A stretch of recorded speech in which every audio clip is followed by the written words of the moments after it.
Learning how to serve the Most High instead of depending on the mammon of Esau. Say that again. Learning how to what? Learning how to depend on the Most High instead of the mammon of Esau, so to speak. Demanding, you say Esau? Mammon, yeah. Right. Let me say this out. That's exactly what it is. Now, let me explain. So this platform that we're on, talking about life as we know it, the Most High is teaching us that we can trust him. He's building our faith. So the faith, what happens is the Most High uses these modern day paradigms and circumstances to build our faith. So that means, let's say I have an endeavor and I'll pray. I need a new apartment, but I'm being evicted from my apartment, giving an example. And I have a horrible credit rating. And I'm being evicted from this apartment and I need another one. And you guys know in San Antonio, Texas, how much of your ability to get an apartment depends on your credit.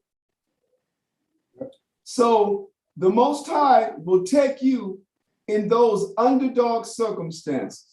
You don't have good credit, and you know our line of truth, our line of work. We don't, you guys got your paperwork tight, but for the most part, the financial aspect, what Esau be looking for, the numbers that he be looking for in your paperwork, we don't have that. And somehow the Most High blesses us. We end up finding an available apartment, a vacant apartment. It's actually more than what we were looking for, but we still aren't qualified.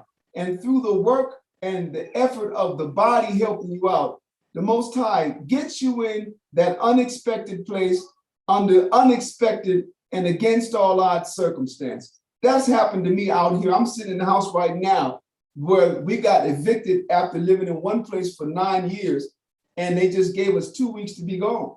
And that 9-year period was the end of a 10-year period where our business had been shut down, and I didn't have no paperwork. I didn't have no proof of income. My bank accounts were frozen, not frozen externally, but frozen because there was no activity. And the Most High got us in this place, which I'm giving you real life circumstances. All of these, my car break down. Just speaking to you guys, your car break down, and it turns out it's the dang car is not worth what it costs to get it repaired. And you wasn't expecting to have to buy a new car, but something went down and now you do. The Most High facilitate that through your hard work and through the what? And through the effort of all the brothers that you work with. All of that is designed. The Most High uses our, like I said, our present day circumstances to teach us little by little that we can trust him. Sorry, I had right on that point. I had one more thing, if you don't mind. Go ahead. You said it right there, because these things that we've been experiencing in Babylon is a stepping stone, right? Right. The next phase. What about those who may say at this point we need to more seriously consider about actually fleeing this place entirely? Let me say this out. That's a good question, because what are those dudes doing? See, that's what I always ask. Because when brothers say that, first of all, Nagaha, they don't know the scriptures. First and foremost. Why do I say that? Because all scriptures concerning salvation tells us that we're going to be saved where we are.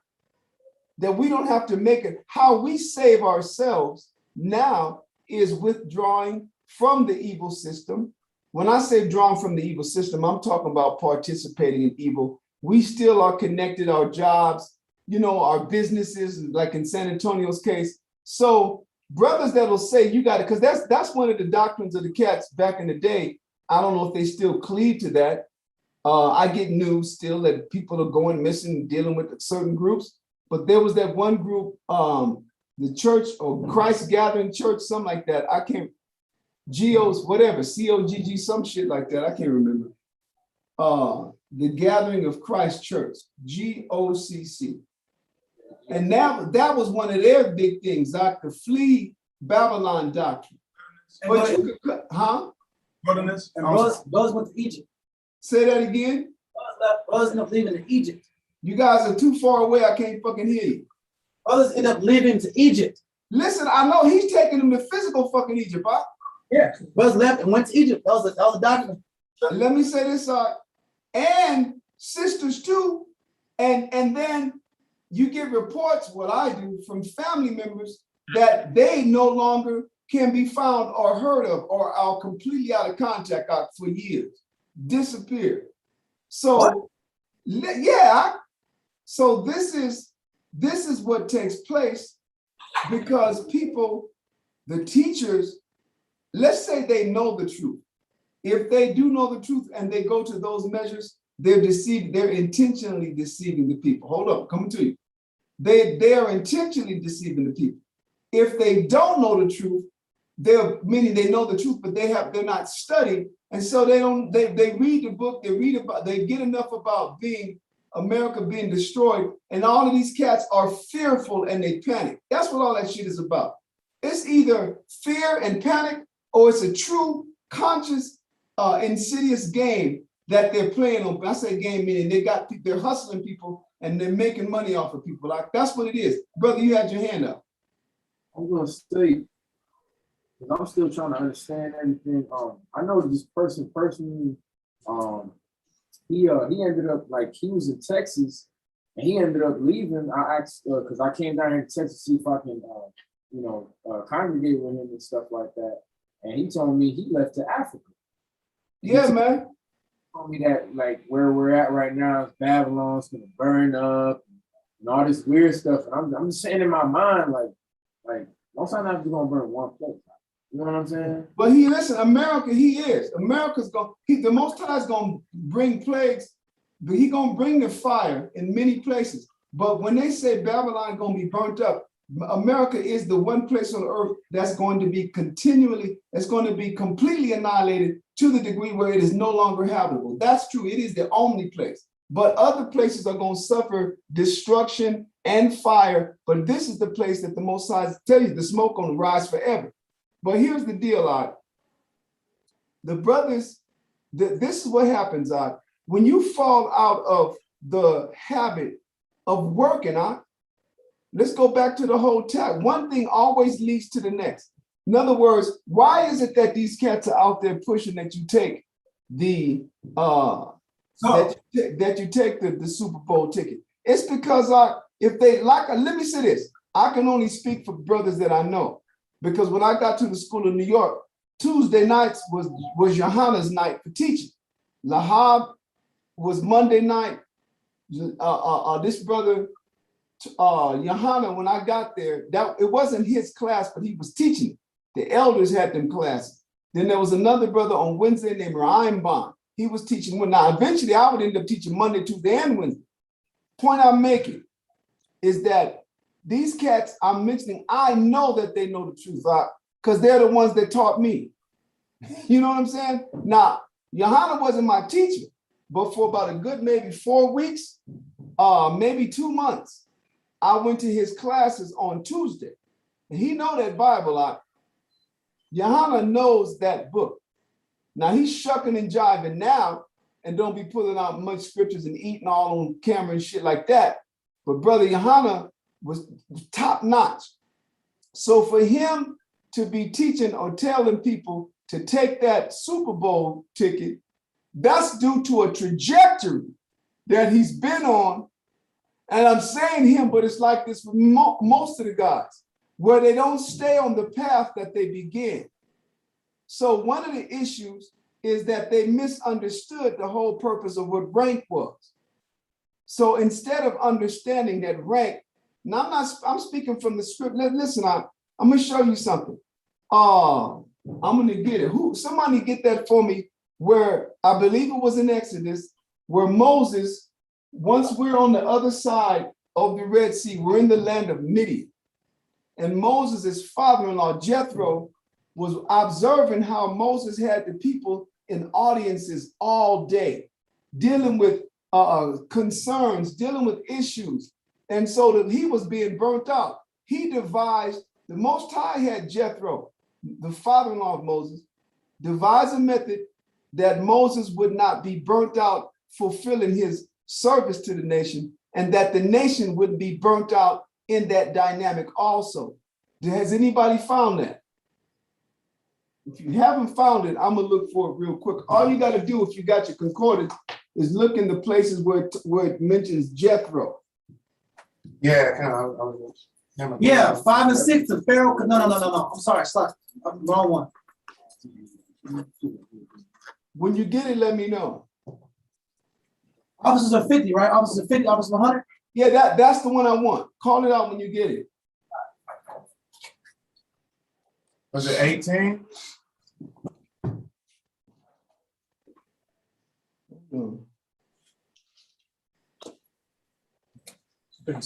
Yeah, it's 18. What, chapter 18? Yeah, I think it's verse 21.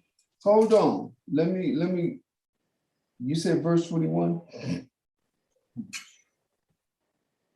Yeah, this is what it is. Listen up. I want you to start off, Dawiyat. I want you to get close enough to where we can hear you good on the camera. God.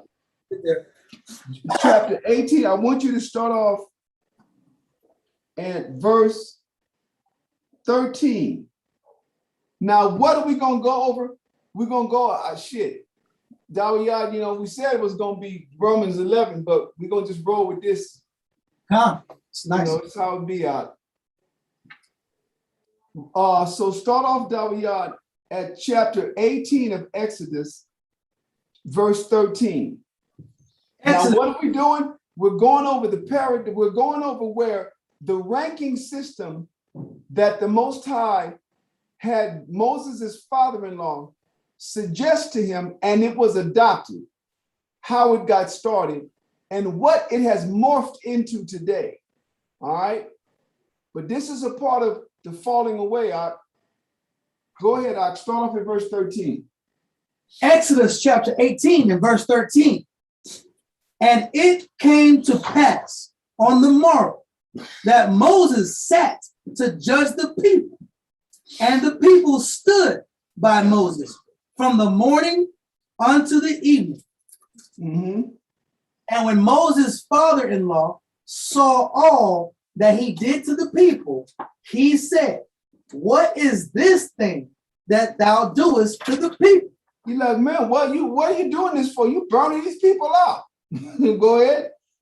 Why sittest thou thyself alone, and all the people stand by thee from morning unto even? Now remember, when they say all the people, it's talking about a number of 600,000 men alone of the age of war, not counting the males that had not yet reached the age of war, which was 20, not counting the men that was that had passed the age of war, somewhere between 60 and 65. I always say 60 because that's when David was compelled by his people to no longer go out to war with. Now, during the time of the King David. And that's not counting any of the women.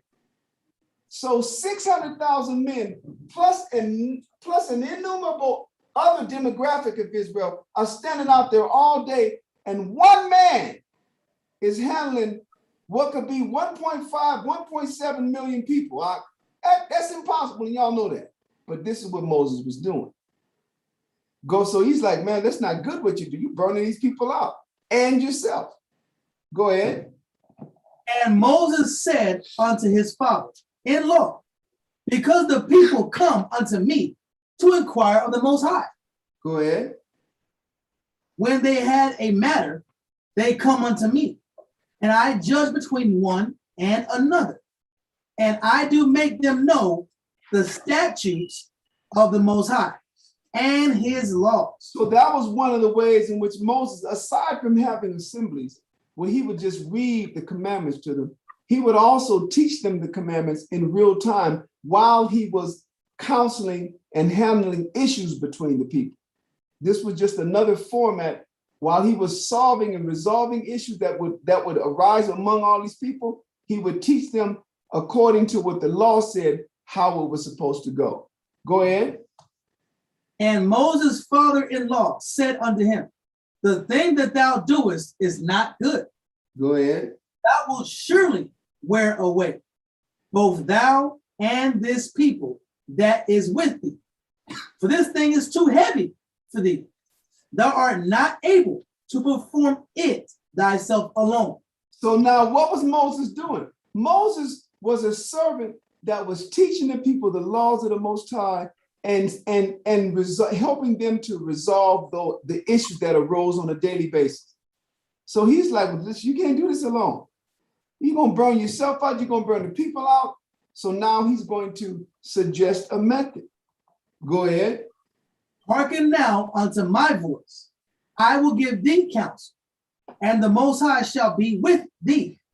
Be thou for the people to Godward, that thou mayest bring the causes unto the Most High. Go ahead. Thou shalt teach them ordinances and laws, and shalt show them the way wherein they must walk, and the work that they must do. That means you have to do that. He had to teach some men first. Go ahead. Moreover, thou shalt provide out of all the people able men, such as fear the Most High, men of truth, hating covetousness, and place such over them to be rulers of thousands, and rulers of hundreds, and rulers of fifties, and rulers of tens. Go ahead, verse 22. And let them judge the people at all seasons. And it shall be that every great matter they shall bring unto thee, but every small matter they shall judge. They shall judge. So shall it be easier for thyself, and they shall bear the burden with thee. Now let me say this. So where is it that it said that these people were given authority over? They were put over. Let's say if you had 100, you had an officer that was an officer of 1,000. Do you know what he had? He had under him 10 men that were under 100, that were responsible for 100 people. Those ones that were 100 people, they each had 2 men that they talked to. Those 2 men were responsible for 50 families. But those 2 men that were responsible for 50 families, they all talked to what? They all talked to 5 men that were each responsible for 10 families. That's how it was. All of these cats were servants. Their job was to deal with all of whatever came up. Disputes, issues of unfairness, whatever it was. Theft, somebody took my stuff, lost and found. Because the scriptures tell you about lost and found.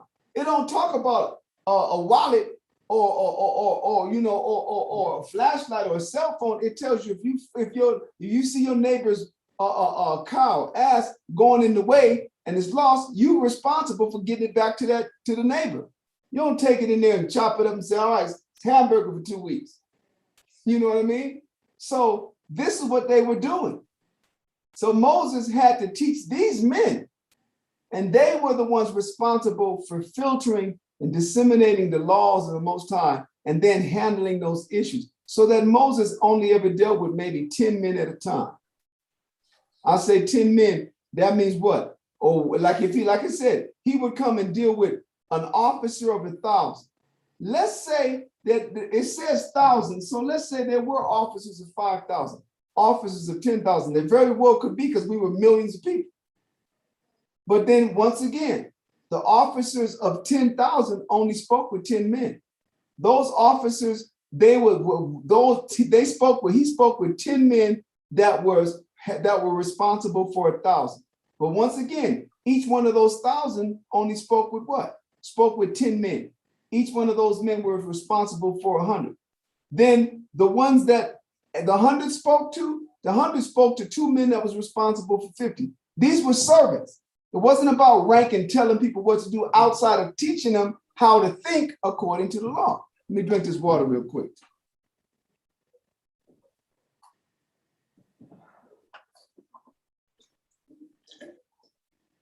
Now, I'm going to prove that. Go look for me the scriptures where Christ said, I'm going to find it. Let me see real quick. Y'all be, bear with me. I'm looking for a term called the term benefactor. The verse that I'm looking for has that term benefactor. So hold on. Luke chapter 22. I'll tell you what verse when I get there. Luke chapter 22. Hold on.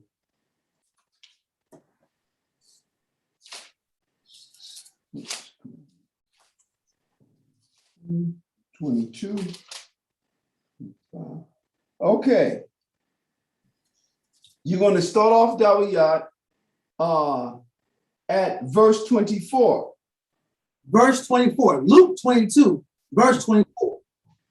And there was also a strife among them, which of them should be accounted the greatest. This is talking about the 12 apostles. They was as carnal when the Christ called them to their office as we are today. So there was a strife, and they was really arguing about who among them was going to be the greatest. That means who had the greatest authority. That means who had the greatest rank. Things that go on today in Israel. Go ahead now. What we just read in Exodus was about the Old Testament and the laws and the system of service. And yes, of course, the level of authority that those men had in the time of Moses was that if they were over the people, then those people had to listen. But they weren't put over them to tell them what to do per se, to be lords over them. They were the ones that were wise and instructed. Like he said, that you got to know that they didn't show you that they fear the Lord. They didn't show you that they're not covetous men, meaning what? That means you can't sway them for items, for things, for possessions, for material gain. You're not going to be able to bribe these men. He said, those are the ones. So what was he telling you? They weren't authorities per se. They were servants that were more capable than the other men who were not. That's what this is talking about. So Christ is saying the same thing, but it's just clearer. So read that out. So the apostles are fighting about who's going to have the most authority, who's going to be the greatest. You can imagine Peter, when he told me the keys of the kingdom going to belong to me, right? Just this is what they was going over. So Christ is going to straighten them out. Go ahead, verse 25. And he said unto them, the kings of the Gentiles exercise lordship over them. Go ahead. And they that exercise authority upon them are called benefactors. So he's saying this is how all the other rulers of all the other nations, the kings, meaning all the rulers of the other nations, they operate in the form of authority. They are called benefactors, meaning things are done on their behalf, at their behest. Now watch what he tells us. Go ahead. Verse 26, but ye shall not be so, but he that is greatest among you, let him be as the younger, and he that is chief as he that doeth serve. So that's what, listen, this is all about service, huh?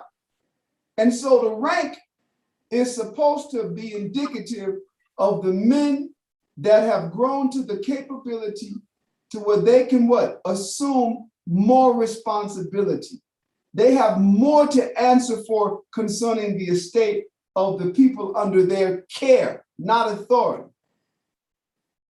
The scriptures tell you that. When you read 1 Timothy, go real quick, we're going to come back here, but go to 1 Timothy, Dalian. I say 1 Timothy chapter 3 and verse 4 and 5. Now, this is talking about a man, this is the chapter that talks about bishops and deacons. But a bishop and a deacon is just the title that was given to a brother who grew, developed, and was able, right? He was capable of assuming more responsibility and having to answer for the estate of the people under his care. But you're going to see the difference in how the Most High deal. As our independent or individual homes, the Most High say the man is supposed to rule it. But his ability to rule his house is going to be determined, or I should say, is going to measure or determine whether or not he's able to care for the church. Our own individual sphere, we're supposed to rule our house, but that which we offer to the nation, it's the care. We rule our house and we care for the church. It ain't authority. So I'm just explaining, Nagaha, where it all started. How this thing that grew into people given mandates and orders to go ahead and counsel, to go ahead and take the Super Bowl tickets. You know why? Because, like I said, they came into this truth, and somewhere along the line, now, and listen, and this is how it was when I was back there as well. So the Most High had to just, listen, I grew up isolated most of the time from New York. The longest I ever been in New York was my first trip there. I stayed for 1 year and 3 months, and then the Most High sent Ariella and myself out on the road to do things like establish San Antonio, Texas, and the other places out there back west, y'all. So I never had concentrated periods of direct time under the quote, the politics of Israel. And everything is political, but I wasn't in that. When I was in New York, I'd be exposed to it, and I would be exposed to it intimately. But the next time I would go to New York, we would only be there coming off the road, the first road trip, we were there for 2 months. Went out and left for another year, came back there for another 3 months, maybe longer, maybe like 4 or 5 months, left again, came back for 10 months. That's how it was for me. And all of my time in the truth, which goes back to 1988, I didn't get to New York till 1990. I haven't spent no more than 3 years, 4 years in New York broken up. And so because my upbringings are on the road, away from the intense political dynamic, I didn't come up under that. And then while I was there, I could see through it. And you could see the flaw. You could see the flaw in the misinterpretation of what we read. Because we didn't read anything about rank. We know that those things suggested rank, captains of thousands, captains of tens. We would call that the word we would use to describe the system is rank. But it wasn't about rank of authority. It was about rank of responsibility. So now, today, it's morphed into what? People that are over people and the people under them are all have this inordinate esteem, this inordinate reverence for their particular teacher. It's not supposed to be like that. That's in the scriptures. Nobody's supposed to get that reverence but Christ. Nobody's supposed to get praise. You're not supposed to be putting nobody's name while you're teaching or you're on the streets and you're making an announcement. You say some stuff like, and so while I'm out here so-and-so under the commanding. No, you're not out there under the commanding general. You're out there under Yahweh Shah. These men have laid claim to something that is not theirs. Now, that's that aspect. That aspect right off the bat, meaning to have an inaccurate understanding of the position that you hold. That's one thing. So now, right off the bat, in your nativity, this experience has gone from being servants to lords, servants to generals, servants to bishops, meaning titles. All right. That's just one degree. Now let's take another degree. Let's come from another perspective. So we got hard ass work, and Israel is always behind the 8 ball. And you guys in San Antonio, Texas know that. That place was born out of true grit and has been in true grit since its founding because I'm one of the founders. The Most High had Yahweh Shai, had myself and Ariella established this place, along with California, along with Albuquerque, along with Oklahoma, and along with Miami. And myself down here in Guatemala and other places that I've dealt with. So our history, the history of our circle of intimate co-workers, because we all are co-laborers, but we don't all operate intimately, meaning like I'm not shoulder to shoulder with Brother Yohanan. I'm not shoulder to shoulder with all these other guys. Now back in New York, I was. And even that to a limited degree because we all had our respective camps. So there was a work ethic back then that marked certain camp leaders from the other camp leaders. Ariala was one of the top work ethic dudes. Johanna was one of the top. These cats would produce some cold, innovative. They were like pioneers. I'd have to give, not because I rolled under him, but because it was what it was. Ariala was more the pioneer than others.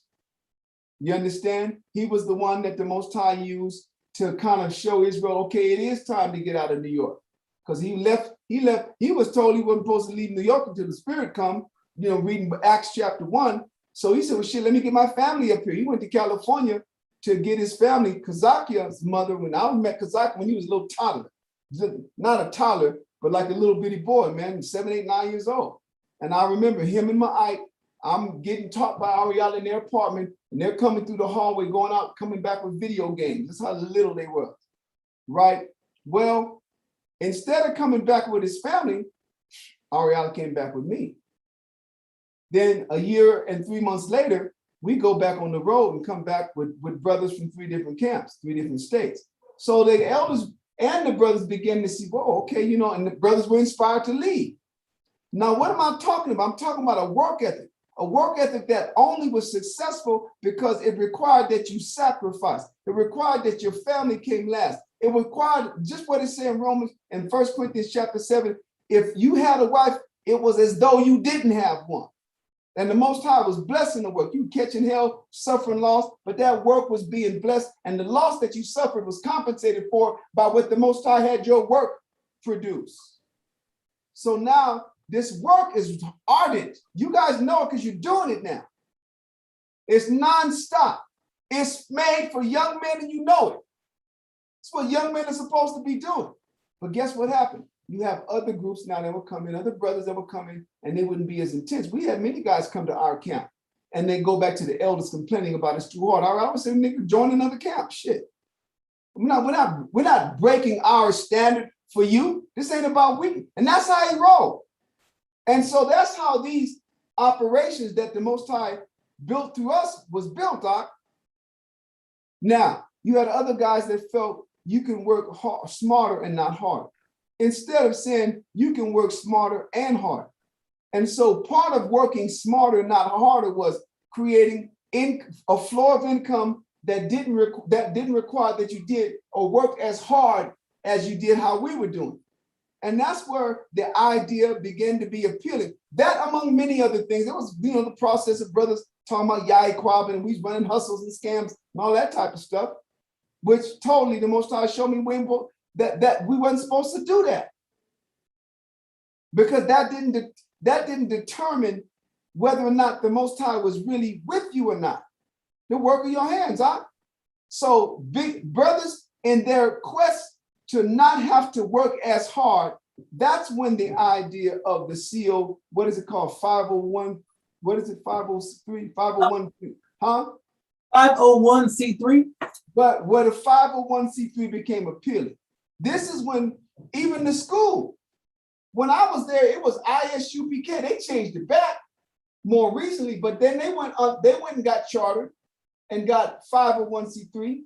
And that's when it went from being the Israelite Universal School, Israelite School of Universal Practical Knowledge to the Israelite Church of Universal Practical Knowledge. That's when it went from being ISUPK to ICUPK. And then gradually, let me say this out, to skirt hard work, it fucks you up. You care what nobody says.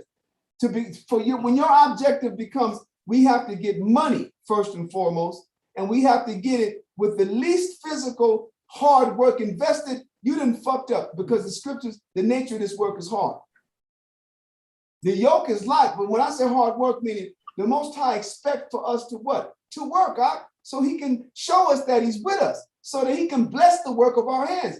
And that's one of the platforms that he uses to show you how to teach you faith, because then he moves on and does other things. He's not going to always use this platform. But all the little experiences and the circumstances and the platforms upon which the Most High is teaching us and demonstrating to us that he's with us when he destroys America and the world all of that is going to cease to exist. We're going to be like our fathers. I don't know if it's going to be a desert place. I don't know if it's going to be some type of jungle place, but ain't going to be no civilization there. Huh? And the only thing that's going to convince you that you know you can trust in the Most High and that he will provide for you will be what you've experienced now. Because he's teaching you that now. Cats that ain't going through this, they're going to be out in the wilderness panicking. They're going to panic before the wilderness when this shit begin to crumble. Because they put so much emphasis in, they think that it's them shaking and moving and getting it done, but it's not, it's the Most High. So you got all of these ways, Naga, how we got the doctrine, I say the doctrine, the purpose, the objective got deviated from. We weren't raised to be no authorities outside of our own. Now go ahead and read that, Dawiyah. 1 Timothy chapter 3, verse 4 and 5. 1 Timothy chapter 3, verse 4 and verse 5. One that ruleth well his own house. Now, what is he supposed to do concerning his house? He's supposed to rule his house. He's the authority there. All that shit that brothers is wanting to be in the nation, they're not supposed to be that. They're supposed to be that at home only. And how they roll and establish and rule their house is what determines whether or not they can care. I'm going to show you. It gives you the two words. Continue to read, Dawiyah.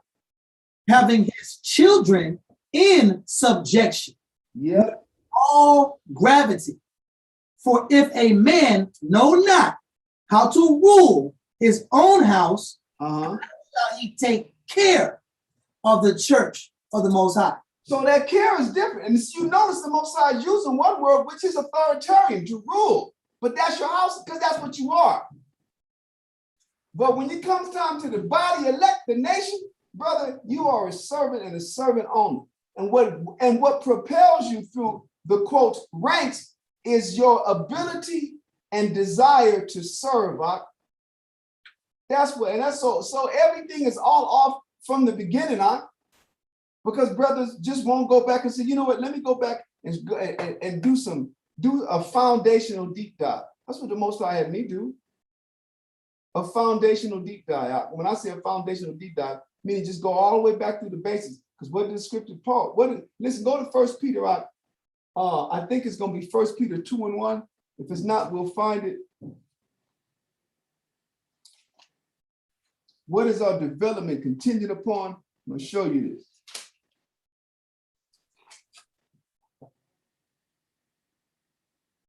Yeah, read 1 Peter 2, verse 1 and 2.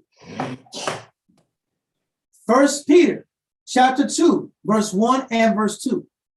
Wherefore, laying aside all malice and all guile and hypocrisies and envies and all evil speaking, as newborn babes desire the sincere milk of the word, and grow thereby.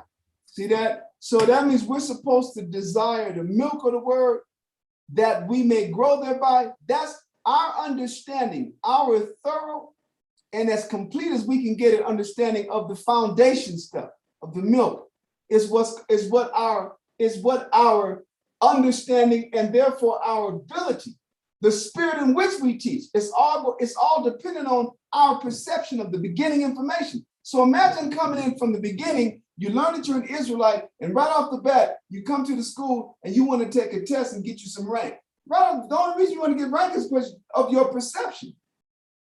You think that it's authority because that's what's being taught. So that means imagine from that, and that's the beginning. That means just that one misconcept in your mind, that one faulty idea of what you're being brought in this for. Everything that you are 20 years later, unless that concept has been corrected, is built on top of that. And so you have a fucked up, distorted idea of what your objective is. Because we grow, We grow from the milk, That's why you look at babies that grew up on Similac or any type of food like that, as opposed to babies that grew up on breast milk. They have a physical constitution that's stronger than those that didn't. And I see it in my own house.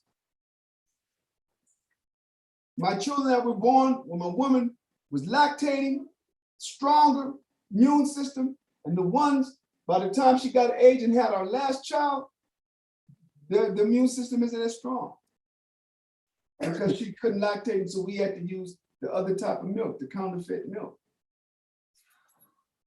Now imagine the milk that we get. If we have the wrong idea, if we receive it in a distorted understanding, and then we build everything that we are on top of it, and that's how you end up getting shit like the commanding general. And brothers telling you that they're under the authority. You ain't under the authority, no fucking man. Now let's go get that real quick. Go to 1 Corinthians real quick, chapter 3.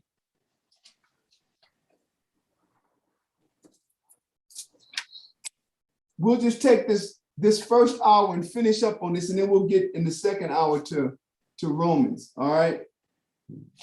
1 Corinthians chapter 3. It might be chapter 2. Let me just make sure.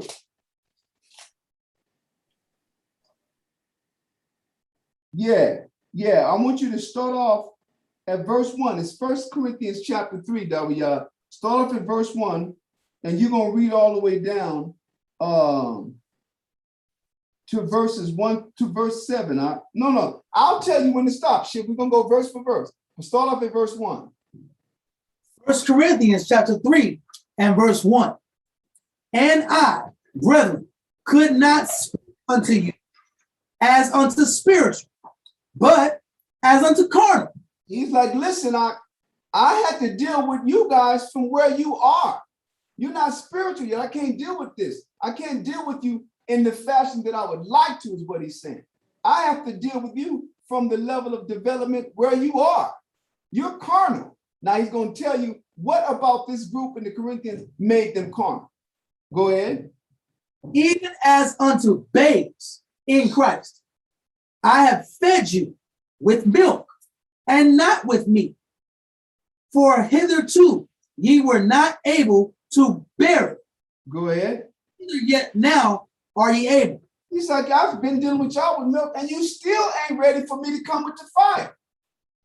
That's what he's talking about, meaning demanding more of them, exacting more judgment, making it what? Making the standard, not deviating it in any ways from the standard that allows for weakness, like that allows for selfishness, that allows for sloth, that allows for dissension, for envy. All of the wrong motives. When someone don't have the right motive and don't want to come in and do it right, you can't feed that. So while they're in that carnal state, you got to keep them while they're at that place, that level of development, you can't get over spiritual on them because they don't understand. No. Now read on down. He's going to tell you about this particular congregation. Go ahead. For ye are yet carnal. For whereas there is among you envyings and strife and divisions, are ye not carnal and walk as men? As long as you guys over here still acting like what? Like you did before you had this knowledge. Envy among each other. And you know the envy, what is the envy about? The envy ain't about being a servant. The envy is about something in a carnal man's eyes that he wants to be, and that he wants to occupy that position of prestige, what he perceives as prestige that you have. And because he's not there, he envies it. How many brothers want that podium? I can name them. I ain't gonna start no shit in Israel, in San Antonio, but you know all the brothers that want to be on that podium, but they won't come and do what it takes to keep the doors of the school open. So no, nigga, you ain't gonna never sit on the podium. Care who you are, don't care how many years you've been in truth, don't care how many decades you have, got a bunch of mooching ass niggas in Israel, huh? They want to come in and mooch, but they don't give anything. So that's what envious be about. So out of their envy for a war, in their envy for Shamshuan and Dawiyah, they go out and create all these other scandals. I could be lying. Well, then, nigga, why don't you go where you are and assume responsibility for something? Just build something. We'll help you do that. But they don't want that. Because you know why? Because you're going to suffer some loss if you're sincere. You're going to sacrifice your life. You ain't going to be able to have your little church time. A lot of these church-like niggas was up in the school lot, wanting to do all this fucking church activity. Niggas in school have always been the men's. An inordinate activity of all the women all up in the front and stuff. I ain't supposed to be like that. This is our domain. So these are the cats that are envious of the positions that brothers like a war be holding. And that's where the strife come from. The strife come from the conjecture that's designed to establish a war, Shamshuan and Dawiyad as incapable or undeserving in that position. That's where the strife come from. So now, because they don't get to be where you are, and the only reason why they were not there is because they wouldn't do what it took to get there. You think the brothers don't need some help teaching? If that was the case, I wouldn't be doing it on Friday. Not saying they don't want to, but it's what? It's indicative of the need that's there. And that they wouldn't step in. That they wouldn't do what was required to get to that position while envying those that have it. And so because they have to create a paradigm that justifies them being in this fucking backward retrograde position. I say that because they don't even come to the school now. Sitting on the sidelines behind the scenes, talking and texting shit. Where's your school then? Nigga, I left the country and opened the school. Fuck. I felt the States was getting too damn crowded for me. I don't mean it like in a negative sense, but I told the Warren Buffett about it. I said, shit, the work is done here. Look how it spread like wildfire. So now I want to go, just like it said in Romans chapter 16, where Christ's name is not preached. Why don't you go do the same? You ain't got to leave the country, but nigga, you should leave your living room. So while they haven't done that, while they won't assume responsibility for keeping anybody's doors open, right? They're going to what? They have to justify their nothingness. I'm going to say it like it is. They have to justify their obsolescence. Obsolete meaning they no longer can be used. Not because they're useless, but because they didn't painted themselves into that corner. Through what? Through not wanting to serve. Through wanting to be in the limelight in what they perceive as the limelight, but not wanting to serve what was necessary so that that service could put you there.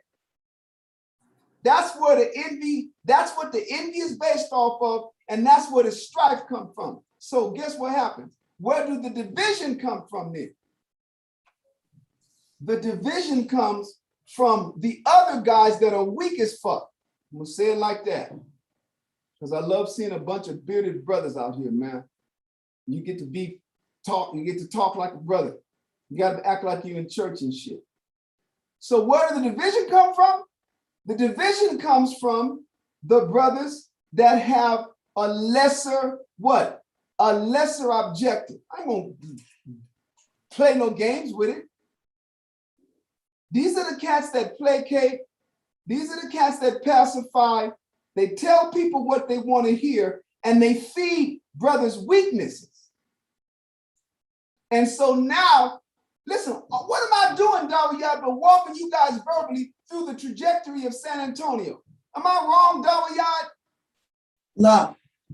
So you get elements or agents within one body of weakness and elements or agents within that very same body of strength. So now there are divisions. All the do-nothing niggas is gonna be online talking shit, not opening up no schools, not trying to create businesses and jobs and helping the brothers that's suffering these losses and being alienated from their families. You know what happened when you come to the truth? The world turn on you. Gracias. Hold on.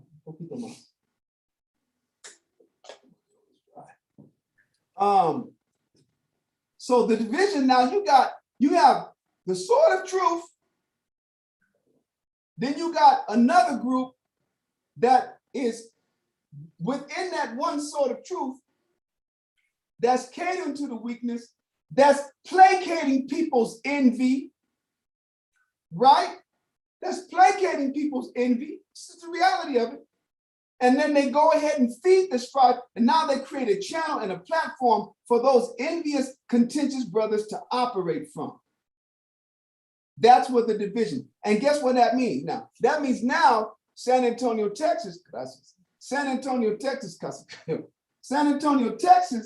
now has a body of men. I'm speaking concerning y'all history, recent history, that some of them are going to follow a war, and some of them are going to follow the other guys. I ain't trying to start no shit, peel back no wounds, so I ain't going to say no name, because I know those of you there know what I'm talking about anyway. You understand? So now you got weak cats, and you'll know which crew is weak and which one is the strength, because the ones that are weak, envious as hell, what do they have? They haven't assumed what? Responsibility for anything. Think about that, y'all. While the other ones are working the malls, paying the bills, making the sufferings, catching the hell, doing the moving, doing the routes, while other guys ain't doing shit. And so those camps, each one of those sub-camps actually have a leader. And that's what Paul is going to address now. Read on down, Dawiyad. Verse 4, for while one said, I am of Paul, and another, I am of Apollos, are ye not carnal? That's why I'm so damn glad out in whatever this world is, you call it the YouTube or the virtual world, nobody know about Kawakab. That's the last thing I need. Niggas talking about I'm of Kawakab. Like ISUPK, everything that go before them is the general, commanding general Yohana. Sound like the Muslims, huh? Sound like Farrakhan. Every breath. And so my teacher, the Honorable Elijah Muhammad, nigga, is it him or is it God? Which one is it? Always evoking some man. Then you got the other guys, you know, the purple people eaters, because that's what they do, and they're consuming motherfuckers' minds. Shalom, Mama Yatazar. We're in 1 Corinthians chapter 3, literally, and they're not into the Most High, they're into their leader, their specific shepherd. Yes, brother. I was gonna say that I had came across them. We don't need no accounts right now. I'm just saying I want to flow. Is there anything pertinent to what I'm saying? Or is it just you had an experience with one of them demons? I'm talking about the purple boys. You got to come up forward, yeah, so I can hear you. Just speak still too. Right there, right? That's good. What's up? You hear me now? Yes, brother. Go ahead. No, I was just saying I came across the purple boys like not that long ago, and we was just talking or whatnot, and I brought your name up, and they was like, as soon as I brought your name up, they were like, oh, he teach a different doctrine. So, of course I do. I teach the truth, and them niggas be teaching about bitch worship. What the fuck is wrong with them niggas? Hey, listen up, and y'all don't be bringing my name up to nobody. You bring up your Howard Shah's name. Fuck me. That's the reality of it. I ain't nobody. Don't get caught into that. I'm glad I did let you speak. Don't be out there evoking me. They probably asked you, well, who's your shepherd or whatever. Camp. You know? Asked me what camp I was in, and they already knew, like, behind, like, I told them sort of truth. They already knew basically who was the foundation of the thing. Right. Okay. Well, here's the deal, when they say that, they're not lying. I do teach a different doctrine. I teach the truth. These niggas teach religion, and like I said, bitch worship. That's what they teach. And their fear is in men. That's why they don't go nowhere. When we went everywhere we went to open up, we had maybe 3 people. Shit, it was time when me and Ariella went alone. Ariella, myself, and Mashaba. When we first opened up Venice Beach, we started off with 3 people. A reader, a person that was on the camera, and Ariella who was speaking. Then I would speak and he would read. I would speak, Mashaba would read, and Ariella would take the camera. That's how California got built up. That's the reality of it. You don't need armies of niggas. Go ahead and have a seat, brother. Thank you. Or is there any more that you wanted to say? That was just it. I was just Thank saying, you, brother. I had encountered them not that long ago when we had a talk. I didn't argue or go back and forth with them. I was just Good. Yeah, they said, did they say what doctrines, did they title the doctrine that I taught? well, they said that you teach multiple having multiple women. What did I tell you? See that shit now? You ain't gonna find one topic. You're not gonna find one episode where I ever taught that it's a topic. I'm a Yatazar. For all the years, the 10 years that we did Blog Talk, did I ever even do a topic on multiple women? Nope, Have we did it in California? never. Now, and you guys ain't gonna go into however long your archives are for this one on YouTube. You ain't never heard me. Now, if someone asks a question, yeah, I'll go and break the question down. I'll answer the question using scriptures. But as far as the topic, that's a non-topic for me. That's not a topic to teach. That's when some crazy bitch, some sucker ass woman worshiper decides to push that poison for the sake of the people. You got to go and see what the book says. That's not a doctrine. Didn't I tell you that's what the dudes call it? They call it the multiple doctrine. Nigga, it's in Deuteronomy. What the fuck is wrong with you? You know what I'm saying? That's it. Say that again, brother. That's it. That's all that was said. And listen, that's why the niggas wear purple, because like Prince, they are the revolution. They're making a fast change. You know the term revolution means a speedy change. They done made a speedy change from what their teacher, and I know their teacher because I taught their teacher. I remember the first day, and I know it was the first day because he made the mistake that most people whose first day they get to the school, they come with their women. If they come with their women, they all make it. Like I'm looking at you guys. Let's say I'm in the podium. To my left, there was first of all, there's an aisle. In the middle of the aisle, coming from the opening doorway, you have a area to my right. You guys left where you had 5 rows. Let's see. They were like a row. Let me see that. 5 or 6 chairs, and they went back 8 rows. And then on the other side of that aisle, there were just 2 chairs with a row behind each of them. That side with the 2 sides was where the women came to class and sat.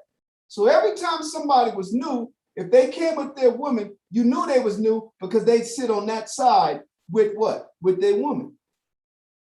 And we would have to instruct them, this side is for the ladies, but if it makes you feel comfortable, she can sit on the end of this aisle, and you can across the aisle, you can sit on the end, and that way, you'll feel more comfortable. But that side, not even bother telling that because he came in a little bit late, and I was already running class, and I knew that, and I said, this is his first day. I don't want him to feel like he's getting singled out, and then just let him come and hear the truth, and then he could learn the rules. So that's how I know it was his first day. Then later on, so many decades later, like in 2004, 2005, maybe 2006, I don't know, I saw there on their website, and I said, come around me at the and this is when there were still few people. I said, you see this dude? I said, he's gonna blow up. What did I tell you about him? That's exactly what you said. What did I say? You said that he's in the this is when the Comforter was the big celebrity in Israel. Right. And you said, this guy, because what happened was, I remember Tahar at GMS, he was calling him out, and he was basically like loggerheads with him when he was first starting up. Right. So as you said, there was only a couple of them at that time, and you said, he's gonna blow up because of the fact that. Why did I tell you that this dude is gonna blow up? Because of the fact that he still got that same woman that he came in with. Right. And so obviously that was my one indicator. Because everybody that first come into this truth thought, and they at least go, let me say that the ones that are solid, I'm not gonna lie to you, they lose that woman. The Most High, he take them. He take your kids, he take your woman out. That's your price. That's your first entry-level baptism is the sacrifice and the loss that you suffer just to put yourself in a position to get taught. So here it is, and that was 1992. See, I know this year, and it was before September because I left on the 22nd, 23rd of September, 1992, and arrived at the Albuquerque train station on the 26th of September, 1992, where I met Barnabas and Mashaba and that whole Albuquerque group. Aisha White Azar, who you brother, all of them cats. That's when I met them, 26 September, 1992. So he been in that long. So when I see him later on, and you know, in 2004, I said, damn. And I see that, and they were all, at that time, the three elders was pushing they family. Don't get me wrong, this was about family, but not this. This ain't the workout. Everybody's wife and kids. I said, this nigga gonna blow up. And he said, why you say that? I said, because I said, he ain't made the necessary sacrifices, which means he's acquiesced to the soft, weak shit. And now, yes, he has. He's blown up. And that's, but see, so the division comes from envy. The envy can be traced back to a position that people want, that they don't hold. The strife comes from the dynamic that the envious implement in what? In trying to justify where they are not and where you are. And then you get the weaker guys that's above all of them that come and feed the weakness. And so now you got the crew within San Antonio, Texas. You got that crew that was feeding toward the weakness, wanting to have the podium, issuing out rank without works. And then you had the other guys that was holding the shit down, making sure the school stayed open, making sure every time the previous shepherds' indiscretions, that you guys didn't fall by them. This is what a war was in the struggle to do for 18 whole years, man. That's where the strife came from. Now read on down. I'm a Yetizah. You're in 1 Corinthians chapter 3, and I want you to read verse 4 again. 1 Corinthians chapter 3, verse 4. For while one saith, I am of Paul, and another, I am of Apollos, are you not carnal? Yeah, are you not carnal? So that's show you. That's why, you know, bro, I didn't mean to be over sharp at you, but that's why I can't let nobody be getting all in there and getting no arguments over Kawakab. Kawakab ain't shit. Kawakab, we're going to read it. Kawakab is no fucking body. This is all about Yahweh Shai. People ask me, I'm a Yetizah. Do you even know what rank I had? No. Why not? You've never told me. And did you ever, you know, let me say this out. Did we operate and rank out in Wate? You know who got to work? Those that showed that they wanted to take more responsibility. I didn't need no rank. Now, back in the States, I would still operate like that because that system is set there. But if I was to go like I was going to plan, I'm yet to leave you here and going to Brazil, I wasn't going to set it up like I did in the States. I was going to go, I knew more, so it was going to go be more biblical. It was going to be more biblical. And so that means the closest I could come to is doing what Christ did. Christ had 12 apostles, and among those apostles, he set up 3 that would be over the other 9. And then among those 3, Peter had the last say so. Allah, San Antonio, a war, Shamshuan, and Dawiyat. When it comes down to a Dawiyat, a war has the last say so. That's the most Christ-like you're going to get, all right? Ain't about rank. Yes, you have a rank system, but if you got those bars, that means you what? That means you owe more to the body. That means you get less time with your family. That means you get less time with the kids. That means you get less rest. You have to help figure out how we're going to move ahead, how we're going to resolve this issue. That's what the rank is for.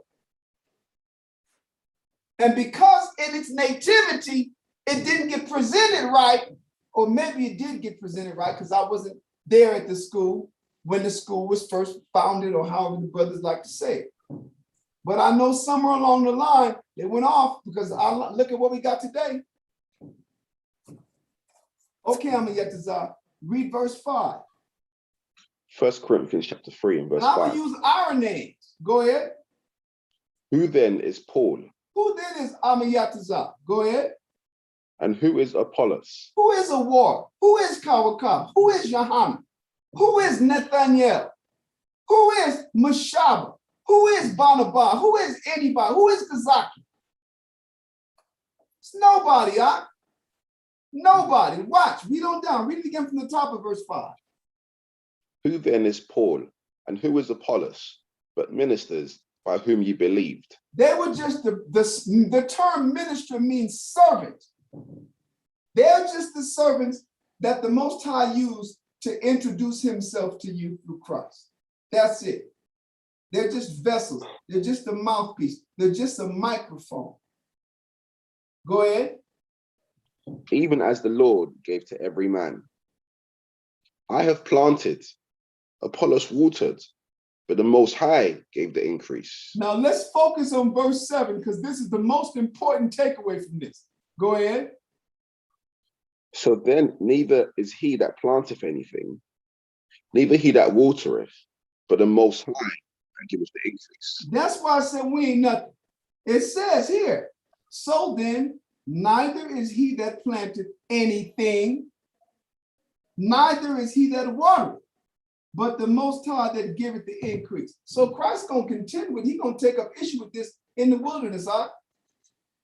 If these niggas don't be done gotten all them damn Marcus Zorro, most of them probably, a lot of them got the Marcus Zorro. They done went out and took the Super Bowl tickets and got the Marcus Zorro. They ain't gonna be, we gonna see them niggas from the distance screaming and burning. So go back to Luke. We were in Luke beforehand, I'm yet to go to Luke. What chapter was it, 18? It was Luke 18, and you start off at verse 25, I believe. Okay. Luke 18 and verse 25. For it is easier for a camel to go through. And where was it, Dawiyad, where we went Luke? You guys got it. Did you write it down? Where were in Luke 22, 24? Say that again. Luke 22 and 24. Yeah, Luke, it was 22. Go to Luke 22 on the other side and read verse 24 again. Okay. Luke chapter 22 and verse 24. And there was also a strife among them, which of them should be accounted the greatest. So look at this, remember what Paul said when he said, I tried to speak to you in spiritual, but I couldn't because you're carnal. And then he said, whereas there are envyings and strifes among you, are you not carnal and walk as men? So what's happening? These apostles were being carnal. And what was the nature? What was the issue through which their carnality was expressed? It was over what? Issues of who was more important. That's what I mean when it said greater. Who had the most authority? Who was going to receive the most fleshly or carnal recognition? And Christ had to check them. Go ahead, read it again. Verse 24. And there was also a strife among them, which of them should be accounted the greatest. And he said unto them, the kings of the Gentiles exercise lordship over them, and they that exercise authority upon them are called benefactors. So we ain't supposed to be like that. That means, I'm very curious. So can you do me a favor, can you put the word benefactor up there? Let's check that out.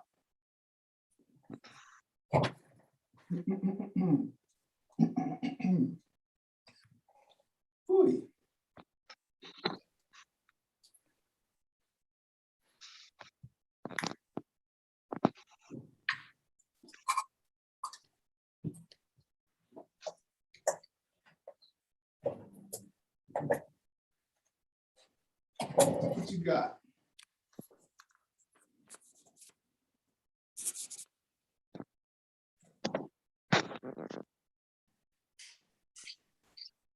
See that? He who confers a benefit, especially one who makes charitable contributions, either for public institutions or private uses. That means that person of authority, most of the things that exist come from that person's money. That's what puts them in the authority. Huh? I thought someone said something. So this is from the position, thank you, Amiyatazah. from the position of authority. Now watch what he tells us. Read on down. You can let that go.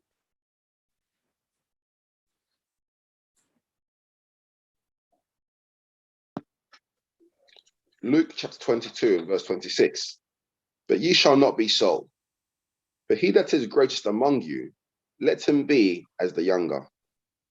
And he that is chief, as he that doth serve.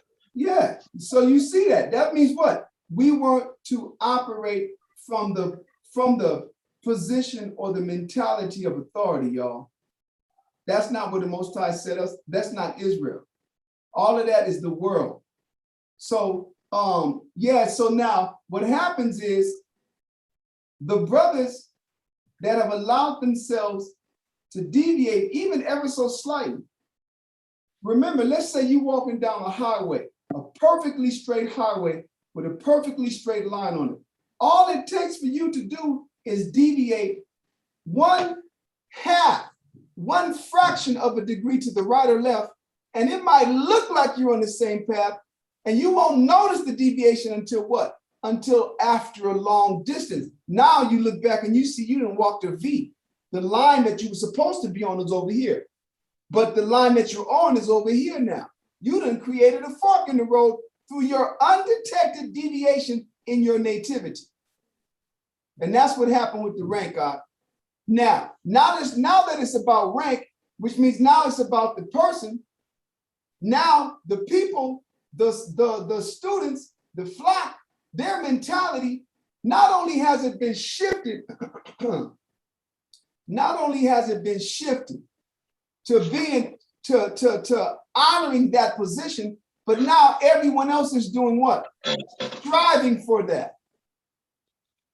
Now the rest of the flock have been pulled into a permanent pattern of deviation from what the initial objective was. The initial objective was to raise up more servants, to raise up more men that would assume more responsibility, that would be selfless, that would be nameless, that would remain lowly, which means insignificant.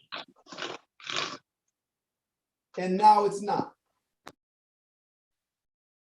Now it's not.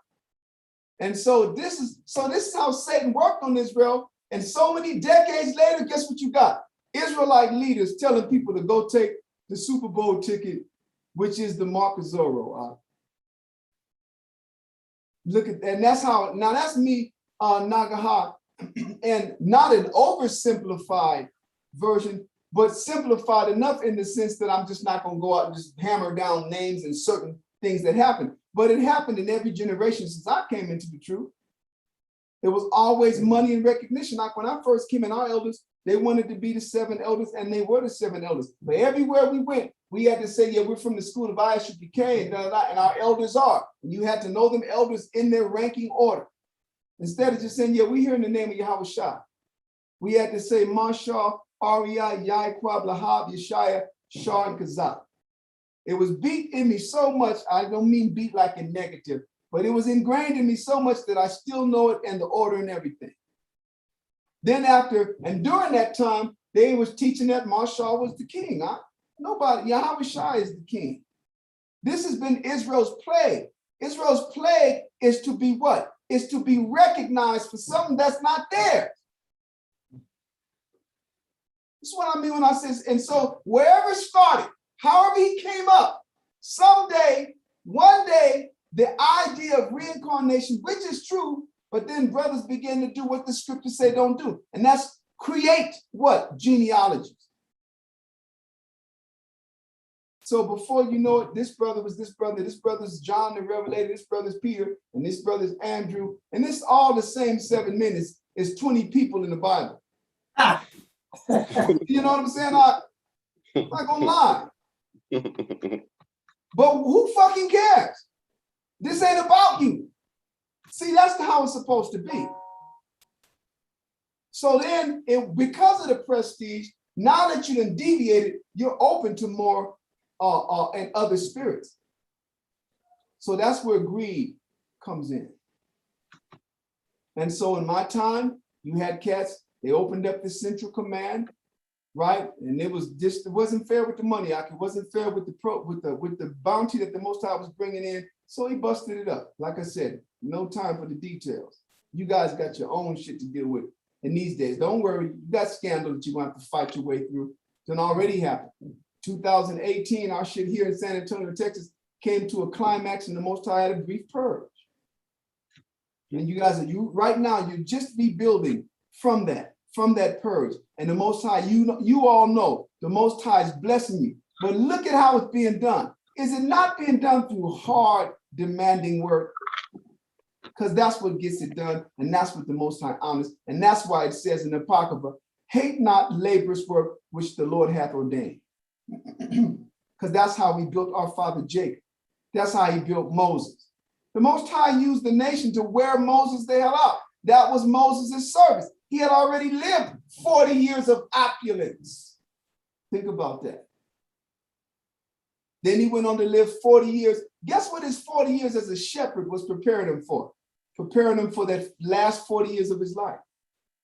His 40 years with his father-in-law Jethro was actually preparing him for the level of care and humility and selflessness and sacrifice that he would have to exercise unbeknownst to himself at the time.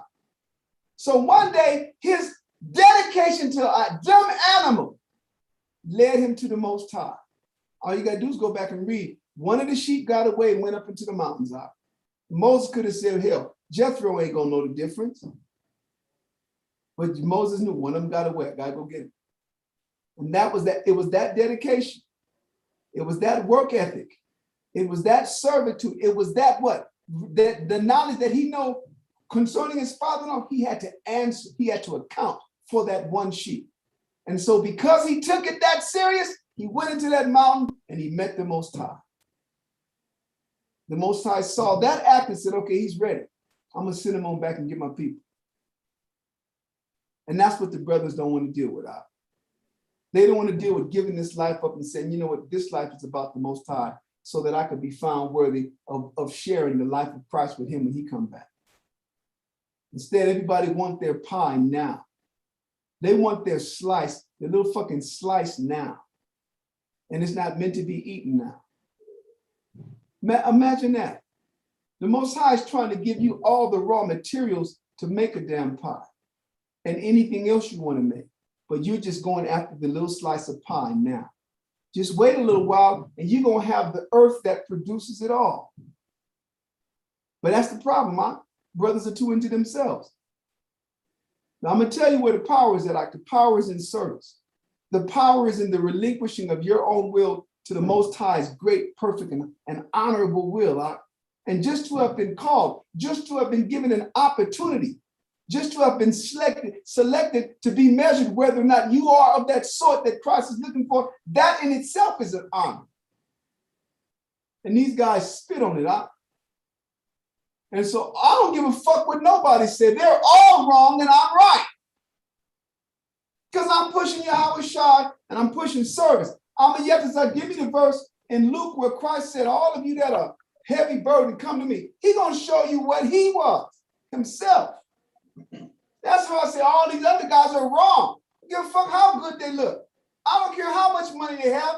I don't care how many men are rolling, how mob deep they're rolling. They're all wrong because they're all pushing and exalting themselves. Let me know when you got it, Amiyatazar. Okay.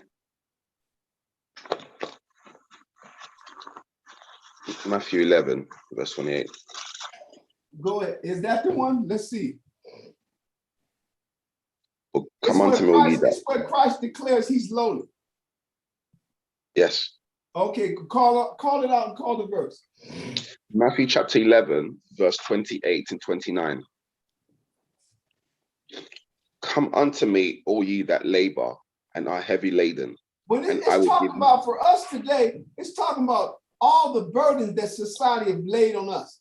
All of these things that you're supposed to be fulfilled. All the things that you're supposed to pursue that's been imposed on you as what success is, as what happiness is.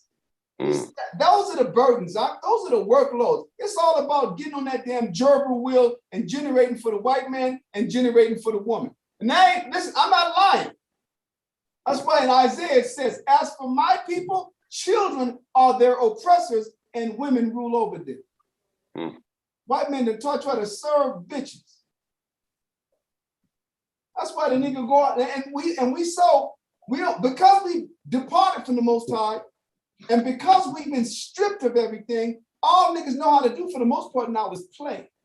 They play basketball, they play baseball, they play football, they play all these games, they play with the damn beatbox. And then they get all of that money. That's a crime to pay a nigga to play. But why did Esau pay people that much to play? Because he's a child. And that's what children would do all day if you let them. Mayaka, merci está aquí. Mayaka, ven por merci por favor.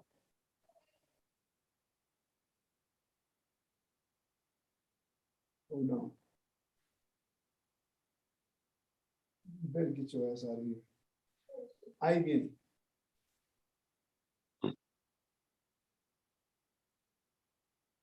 All right. It's funny. Huh? People don't even realize that truly is hell. That they're actually in hell. They don't know that. I guess that's why Christ said, all ye that are burdened, heavy burden, come unto me. This is a cry for those who need to be rescued. And I'm not lying. That's why the scriptures say they put the mark on all the men that sigh and cry for the abomination that be done in the land. Huh? You might not even be able to put your finger on anything outside the obvious, the blatant, sexualization, premature sexualization of our children, and then in doing so, it's twisted sexualization on top of that. Beside the fact that it's premature, trying to make little boys girls and vice versa. Go ahead, Amiyah, read it from the top again. Matthew chapter 11, verse 28. Come unto me, all you that labor and are heavy laden, and I will give you rest. This talking about this life. And that's how you know the brothers are not of Christ. Those that don't want to come in and slave and work and do this, because that's what Christ did. And he referred to this as our rest. And I'm not going to lie, I don't know. My only regret is that it took so damn long for me to get it. I have been in love since I came into this work, and I don't give a shit. I was already working hard. Now I get to work hard for who I love. Now I get to work hard, and that work qualifies me for something, as opposed to just a fucking employee of the month badge or some shit like that. Niggas just be sweeping them floors and flipping them patties, nothing against it, but all Esau's offering them is a damn picture for a month, employee of the month. You should see the way that nigga fry them fries. You should see the way that nigga clean that grill. No, they got another one saying, no, but Charles be hooking the bathroom up. He be leaving that toilet spotless, yeah? But have you seen how this nigga flip them patties? They have a fight for fucking McDonald's employee of the month. That's a damn game, huh? Who's gonna come in and see how much I can invest into the love of my brother to get to know him? Who's gonna say, let me do what it takes to let this, so that this brother will let me inside so I can help him? He gonna find out I'm just like him. I'm afraid like him. I'm abused like him. I'm angry like him. I'm weak like him. That's what you're supposed to do when you come through these doors. Because the rest comes from what? Finding out that the Most High is calling brothers like you to him. He's going to be glorified in the using of you and not the other guys, not the ones that are praised, not the ones that get accolades from men. Read on down, Amiyatazah. Matthew chapter 11 and verse 29. Take my yoke upon you and learn of me, for I am meek and lowly in heart. Stop right there. Those are two qualities. He said, if you take my burden, it's light. I am meek and lowly of heart. Now let's get lowly first, because this is what Christ was telling you something. Now, if we can't operate like this, and I'm gonna back it up with Philippians chapter 2. He's gonna put the definition of lowly.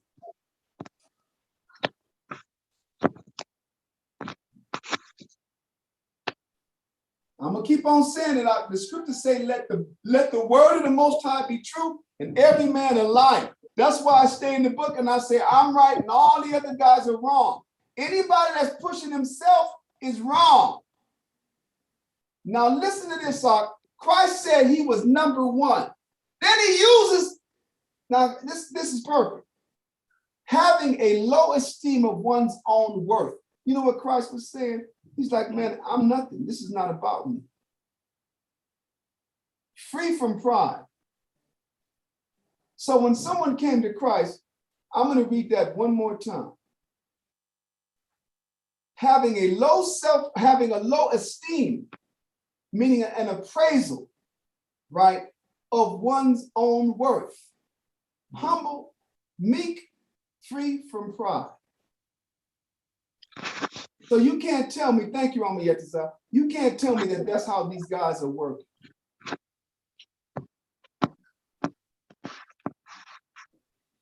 I've never heard none of them say, this ain't about me. Y'all got to stop getting into Yohana. Yohana's nobody.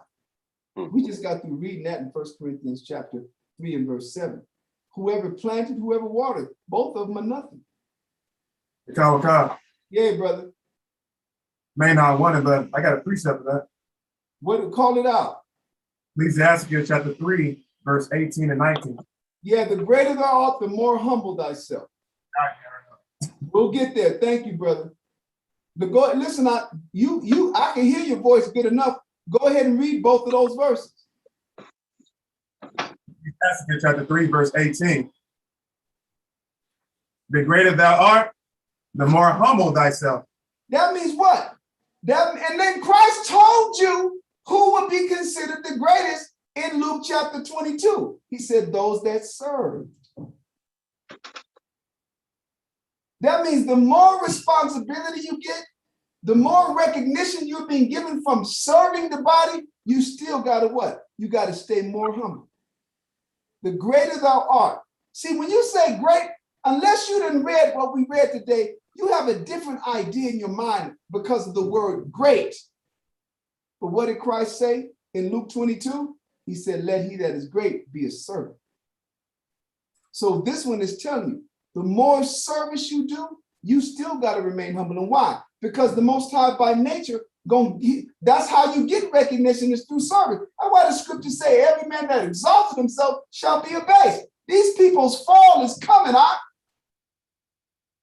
don't care who it is. Anybody that got a brother or a group or a congregation in the paradigm of constantly singing their name out, their title, they have exalted themselves.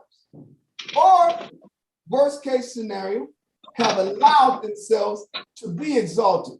You see how I responded to this dude when he said, I said I'm a cow. That's how you're supposed to be, because that's dangerous. Now, it turns out he wasn't out there just throwing Kawakab's name around. They asked him where he was from, and these cats knew my history. That's how it is most of the time. The same shit be happening in California.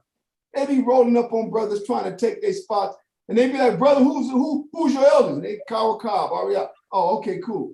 Because they know. But that's why they gotta ask. Because all over the states, wherever the Most High be do my work, there's brothers that are still loyal to the principle of Christ. So they don't be out there what? Popping my name. They ain't supposed to. But when asked, they'll say, okay, yeah, well, these are the brothers that taught us way back in the early 90s. But it ain't supposed to, that's as far as it's supposed to go.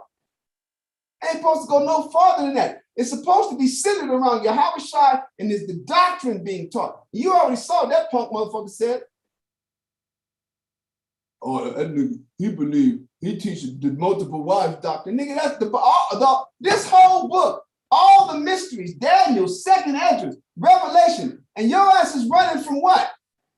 The fact that there's some verses that tell you a man could be with more than one woman. He don't see, that's them. They reduced it to what? To the gospel being about women. Yeah. See that? He could have easily said, hey, man, you know, Brother Carl Cobb said, man, he's all against that Flee America doctrine. I'm against that shit. Man, Carl Cobb, I ain't really, you know, no one else has given it yet, but I ain't really in agreement with that breakdown on Daniel chapter 11 that he gave. No one else ain't broke it down either. Second Ezra chapter 11 and 12. No, I ain't really seeing all the things that really matter. But everything with these dudes revolve around women and not losing them. Because that's why he called it the two women doctrine, the multiple wives doctrine. They even say polygamy, polygamy, whatever that shit is. Nigga, that word ain't in the Bible. It's just a man got another woman. It tells you Gideon had what? It says he had 70 sons, 70, because he had many wives. It didn't say Gideon had 70 sons because he was a polygamist. Hold on, y'all. I'm yet to rap to him. Okay. Yeah. It's I'm gonna say it's a shame that Israel has got to the level where, you know, you're meeting brothers and they're asking you, you know, like, who's your teacher? That's it's that gang mindset. It's effectively saying, you know, like, you know, what gang are you a part of? You know, what colors are you repping? You know, Shouldn't be saying shit like nipple boys either, man. Like that, like it's not about what shirt you wear. We're all supposed to be examples for each other. We're supposed to be exactly. Acronym tripping, man. Exactly. And this is disgraceful as I'm concerned, you know, but it really just shows that, you know, you've got a lot of, you know, insincere people in Israel, you know. So, you know, we've got good examples of who to follow, of how to be, and bad examples, I'm saying, or I should say good examples of how not to be. And, you know, so if someone's coming up to you and they're talking that stuff, you already know that, you know, and it's not even about judgment, because we all know what the scriptures say, you know. From when I was back in Guatemala, you know, Carl would say to me, you know, don't get involved in all that, you know, YouTube stuff, you know, don't be commenting on other people's YouTube videos and stuff, to the point where I didn't even bother watching. Well, actually, I didn't even have a computer back then, but I didn't have the time. Do you know what I'm saying, to be you know, checking out what other schools were doing. Do you know what I'm saying, to see, you know, what they was believing in. There was times, you know, Kaka would be back in the office, you know what I'm saying, in the school, and he would call me in and we'll watch maybe Tahar and stuff. But I was so busy in the work that I didn't have time. I didn't care, you know, what other people taught. If I met another brother or sister, especially in Guatemala, it was just a pleasure to see them. You know, if I came across another Israelite, it would have been a pleasure just to know, oh, somebody else in the truth. I didn't care, so I'm saying, you know, what camp you belong to, or I'm saying, you know, what you teach. I know, you know, what we teach. I know where my root in the spirit is. You know, I'm not gonna beef with you. I'm not gonna argue with you just because, you know, you believe something slightly different in the scriptures. You're still my brother. You know, you're still my sister. I'm saying, like, I'm thankful that you're in the work and that you've come out of the world. That's what's important. You know, not oh, I'm saying, what colors you wear, or you guys wear purple, or I'm saying you guys wear white, or that's to me, that's some carnal, low level bullshit. Dang shit, man. You getting practice color you wear, and if a brother's wrong, correct him. That's why you admonish a brother, and you admonish him not in the spirit because you want to have something over them, but because you want this brother to get back to the Most High in Christ Himself. It's supposed to get back to who they're supposed to be serving. Not that I am part of some type of clique. Exactly. You don't represent what I represent, then you might as well be in the fucking world then. Exactly. They are. But they effectively are in the world. Because I'm saying, because I'm like, because it's like I said, at the risk of sounding, you know, critical or judgment of these guys, one of the things that I love about our camp and our dynamic is that, first of all, you know, men are getting built up. You know, you can see a difference between how, you know, how we were when we first came in, you know, and how we are, you know, months later, years later. You know, you can see that spiritual development. You know, you can see that, you know, that spiritual understanding. And that's why, you know, we don't care about, you know, what clique, you know, you're in, or you know, what your you know, what colors you're repping, you know. And so for me, I'm just so grateful, you know, that the Most High, you know, brought me, you know, to our group of brothers, you know, because like I said, there's so much shit out there that the most I could have sent me to those dudes. And I'm grateful that he didn't, and I came here, and that's really where it stops for me. Like I said, there's so much that I've got to deal with, you know, on a daily basis in terms of trying to fight to look into the spirit, in terms of working on myself, working on my own demons. You know, that's a 24-hour job. You know what I'm saying? To be focused, you know, on just battling my own demons, to be found pleasing the Most High at the end of the day. You know, I really don't have the mental or emotional space, you know what I'm saying, or time to really to be entertaining, you know, foolishness, you know, like, oh, you know, what camp are you with? You know, you don't understand. The shit just really irks me. Like, it really does. Like, I run across these guys, and I remember I came across a group one time in London, and like I said, I was so happy to see them. You know, I went up to them, you know, and I was listening to them, and it turns out these guys were from Tahar. They was Tahar seed, right? So their doctrine was very similar to us. Anyway. But the brother's level of aggression towards me, I had to check. And say, yo, calm the fuck down. Do you know what I'm saying? Like, what you think this is about, right? And the thing, I already spoken to their elder. You know, he grilled me. He was, oh, what do you believe in, and all this stuff. And it just so happened, like I said, we believe the same thing. So in his eyes, I was cool. They accepted me. Do you know what I'm saying? But I just find it all humorous. But then, like I said, when the younger dude was being so aggressive, I had to look at this. I was like, yo, like, relax. Do you know what I'm saying? Like, this ain't about beef. But it really just showed me what Israel has descended to.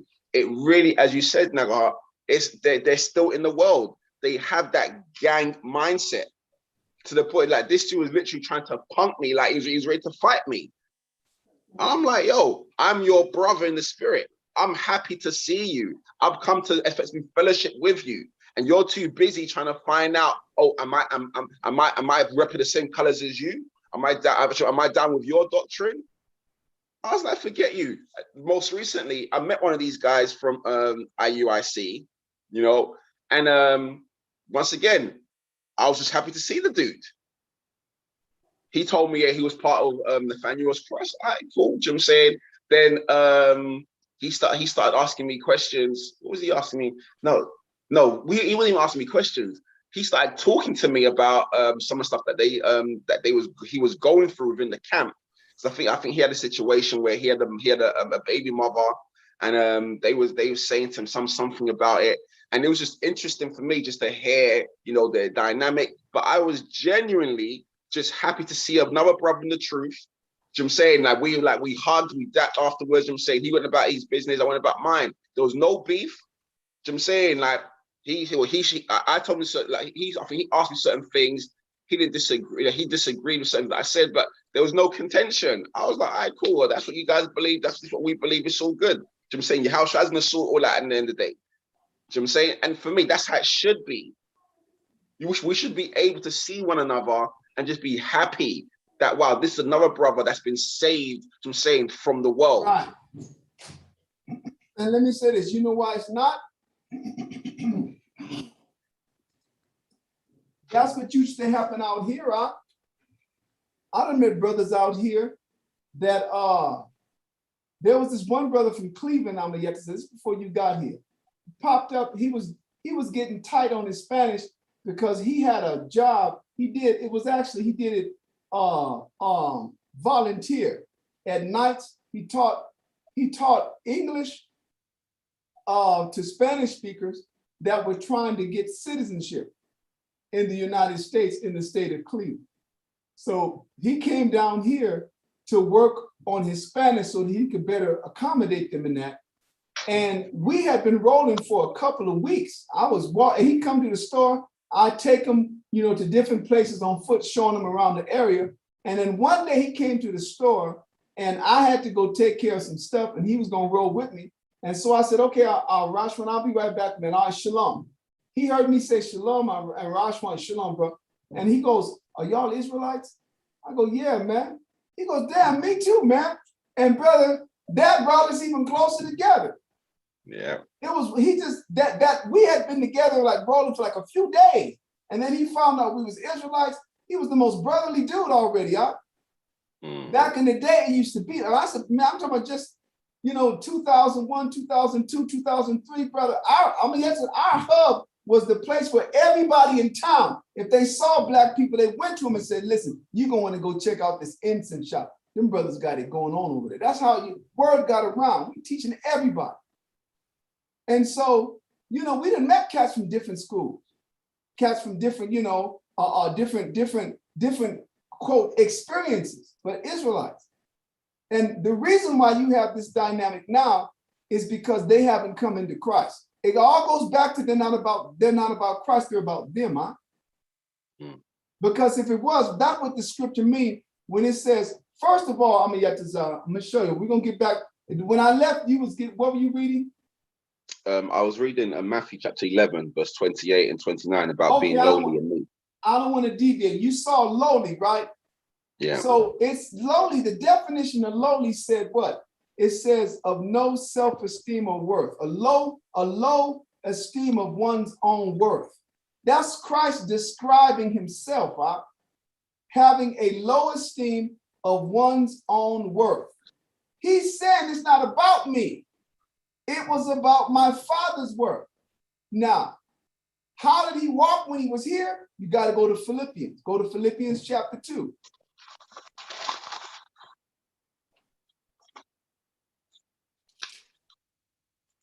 And I want you to find the verse. I'll tell you, I'm right here. Start off at verse, start off at verse 3, all right? Because we're dealing with the same thing, the vainglory, right? The desire for recognition and the strife that comes as a result of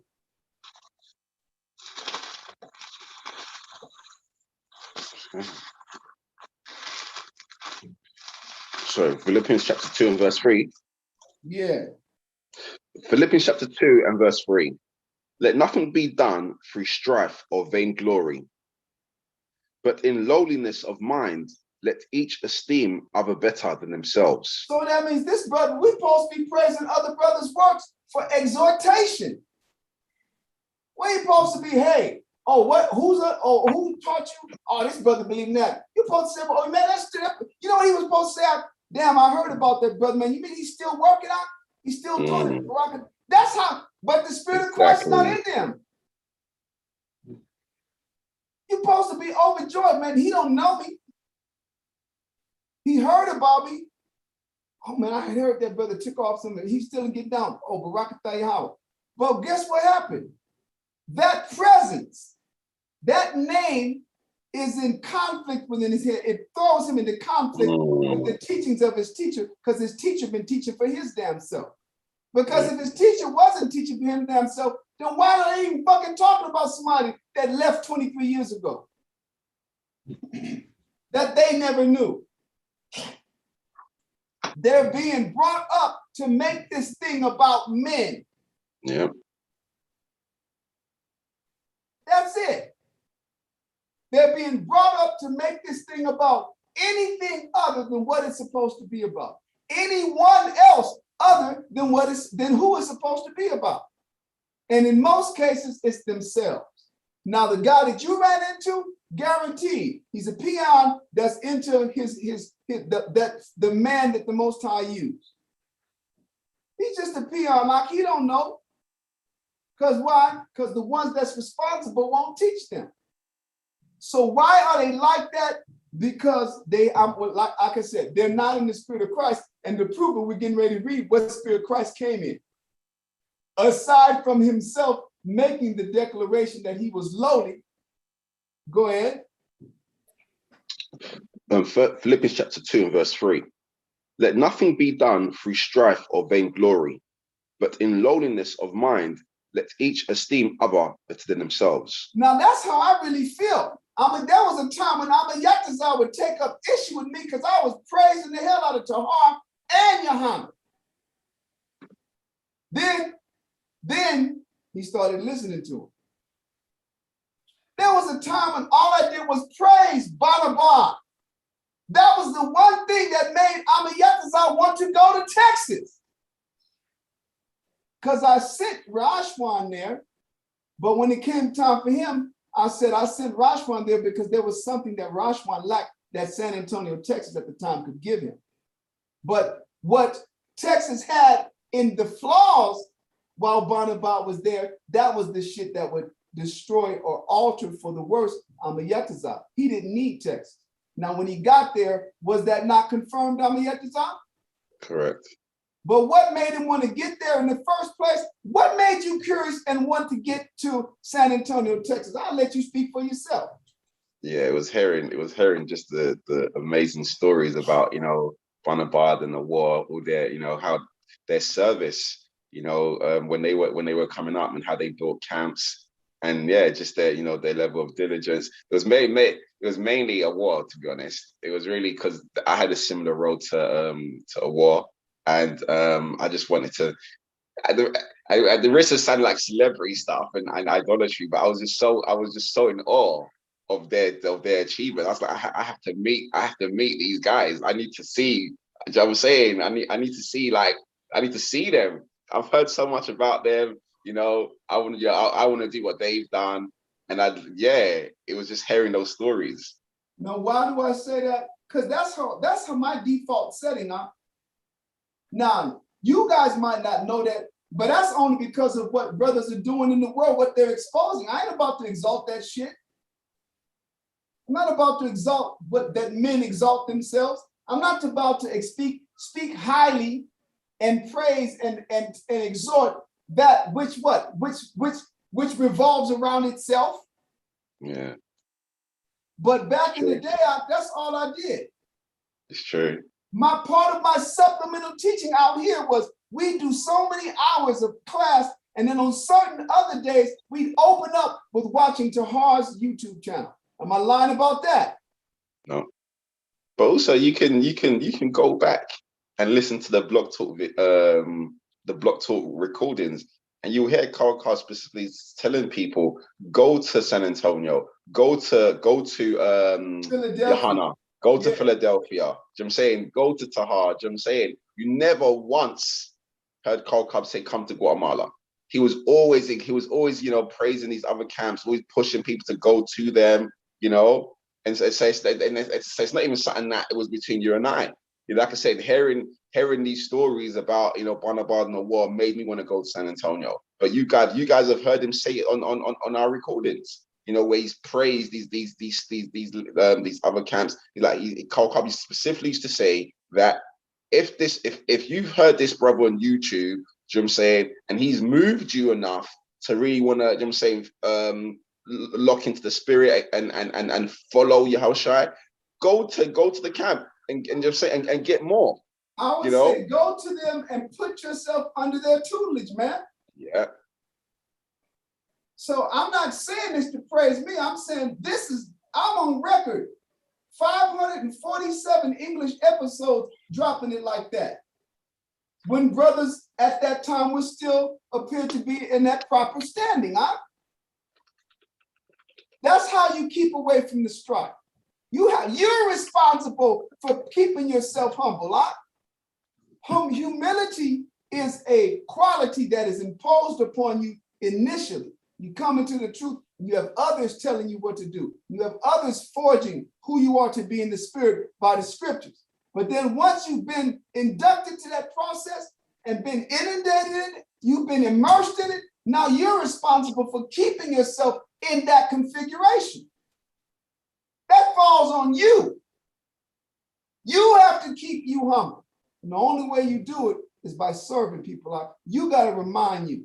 You have to never let yourself forget in what capacity you've been called to serve. Simple and plain, huh? That's on us. We got to do that. And that's how you do it. But I didn't do that because it was so crystal clear. I just followed what this verse said do. Read on down, like verse 4. Philippians chapter 2, verse 4. Look not every man on his own things, but every man also on the things of others. That means this experience isn't such that everything revolves around you and what you need and your convenience. You got to make provision for that other people come before you, because that's what a servant is. Go ahead. Verse 5. Let this mind be in you, which was also in Yahushua. Now, verse 5 just means you think like this because this is how Yahushua thought. Go ahead. Verse 6. Who, being in the form of the Most High, meaning what? Meaning what form is the Most High? The Most High was the Spirit. Christ was a spirit up there with him. That's the form of the Most High. Who, being in the form of the Most High, it's not saying he was God, not saying he was the Most High. He was the same. He was in the same form that the Most High is, like it says in John 4. The Most High is a spirit. And they that worship him must worship him in spirit and in truth. That's what Christ was. So he's telling you, in that setting, the Most High sent him down here. Go ahead, I can read verse 6 again. First Philippians chapter 2 and verse 6. Who, being in the form of the Most High, thought it not robbery to be equal with the Most High. So that's talking about the status that he had before he came to the earth. Go ahead. Verse 7. But made himself of no reputation. Listen. What? He made himself of no reputation. Now, that's saying what? He understood it wasn't about him. That's why he said, I am lowly. Meaning the esteem I have of myself is nothing. And every time people would try to lay something to him like that, he would set them straight. Good master, what must I do to gain eternal life? He didn't even answer the question before he put the person in check. He said, who are you calling good? Why callest thou me good? There's none good but the Father which is in heaven.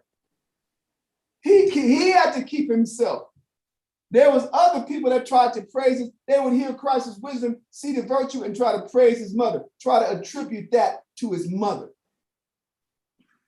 There's one woman that said, blessed be the paps that gave thee suck, meaning bless the mother that brought you up. And he said, no, blessed be the heavenly Father. He wouldn't let people get all into his mama. Oh boy, your mama sure must be proud of you. Go ahead, I'll read it from the top of verse 7 again. Philippians chapter 2 and verse 7. But made himself of no reputation, and took upon him the form of a servant, and was made in the likeness of men. See that? He took on the form of a servant, and when he got here, he wasn't making no reputation of himself. So how dare these brothers do anything or all the things opposite of Christ, and then claim to be Christ-like? They ain't being Christ-like. Go ahead, the final verse. First Philippians chapter 2 and verse 8. And being found in fashion as a man, he humbled himself and became obedient unto death, even the death of the cross. So that's what this is about. So we have to become humble to the point of obedience of death, meaning what? The death of what our will was, huh? The death of what our endeavors were and what our aspirations were before we got introduced to Christ, before the Most High showed himself to us through Christ. So that person has to die. Now, why is it that this thing is going on today? It's because brothers don't have Christ. And that dynamic that you spoke of that doesn't exist now, that's because the brothers, once again, don't have Christ. Go to Galatians chapter 3.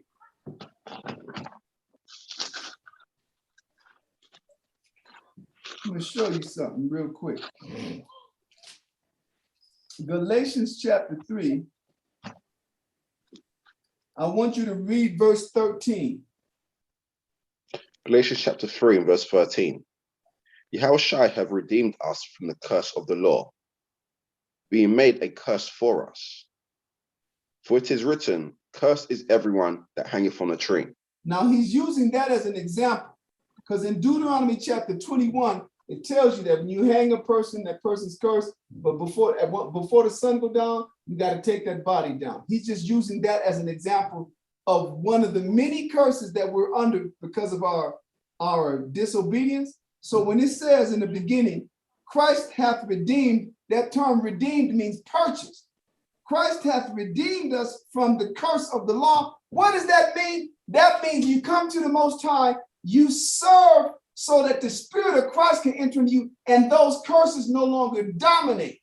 When the Spirit of Christ comes on you, guess what's the first curse that goes away? I'm going to show you.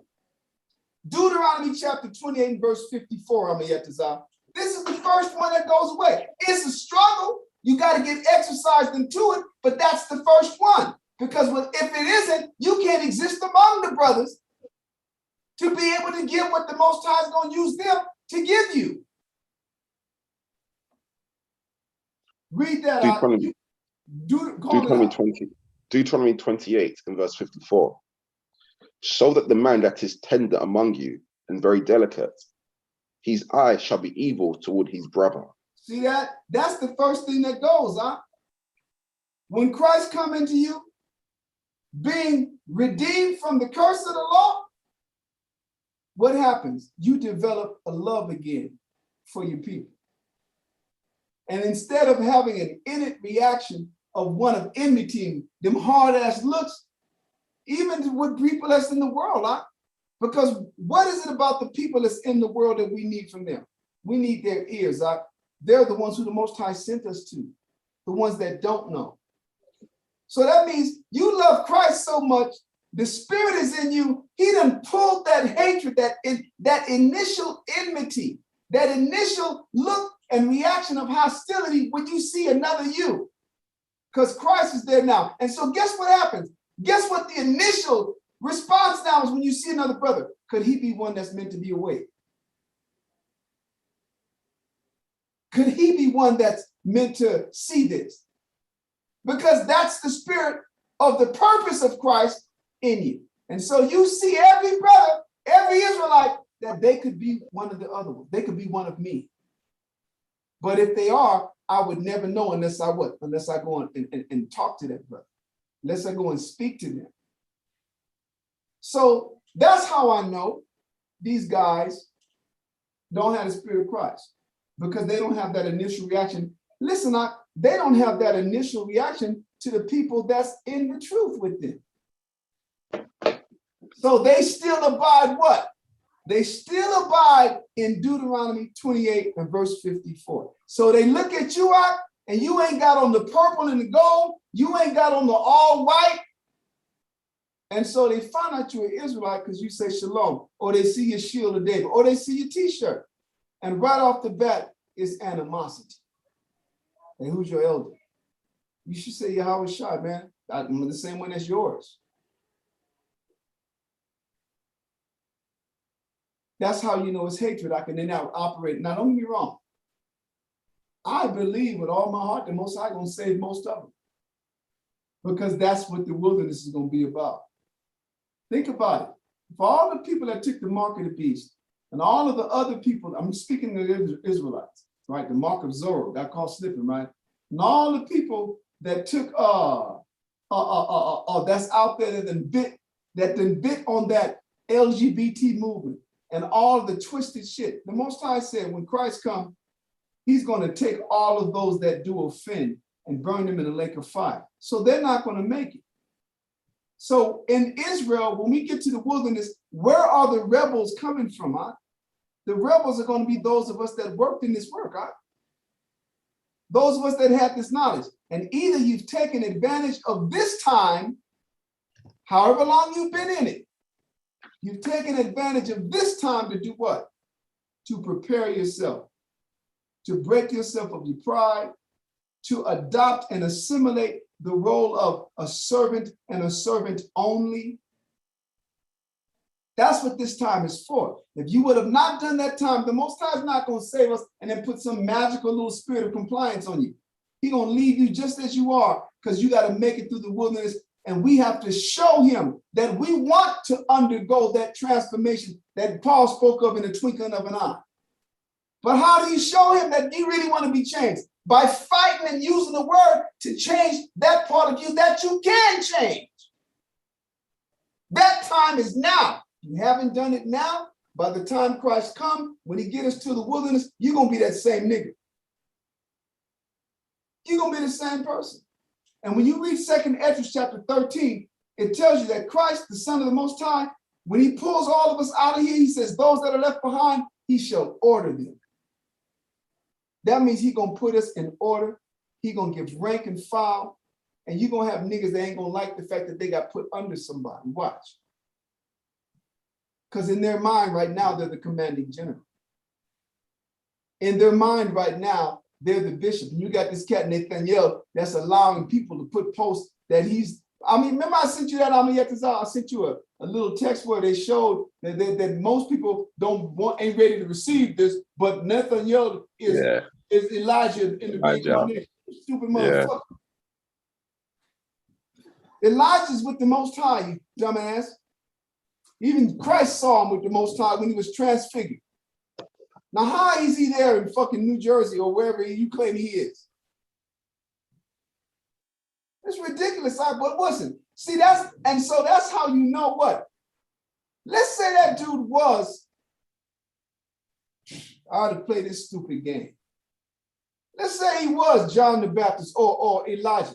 How the hell do you know? When John came, he was Elijah the prophet, and he didn't even know it. Remember, the Pharisees sent people to him and said, listen, are you that prophet? Are you Elijah? And he said, no.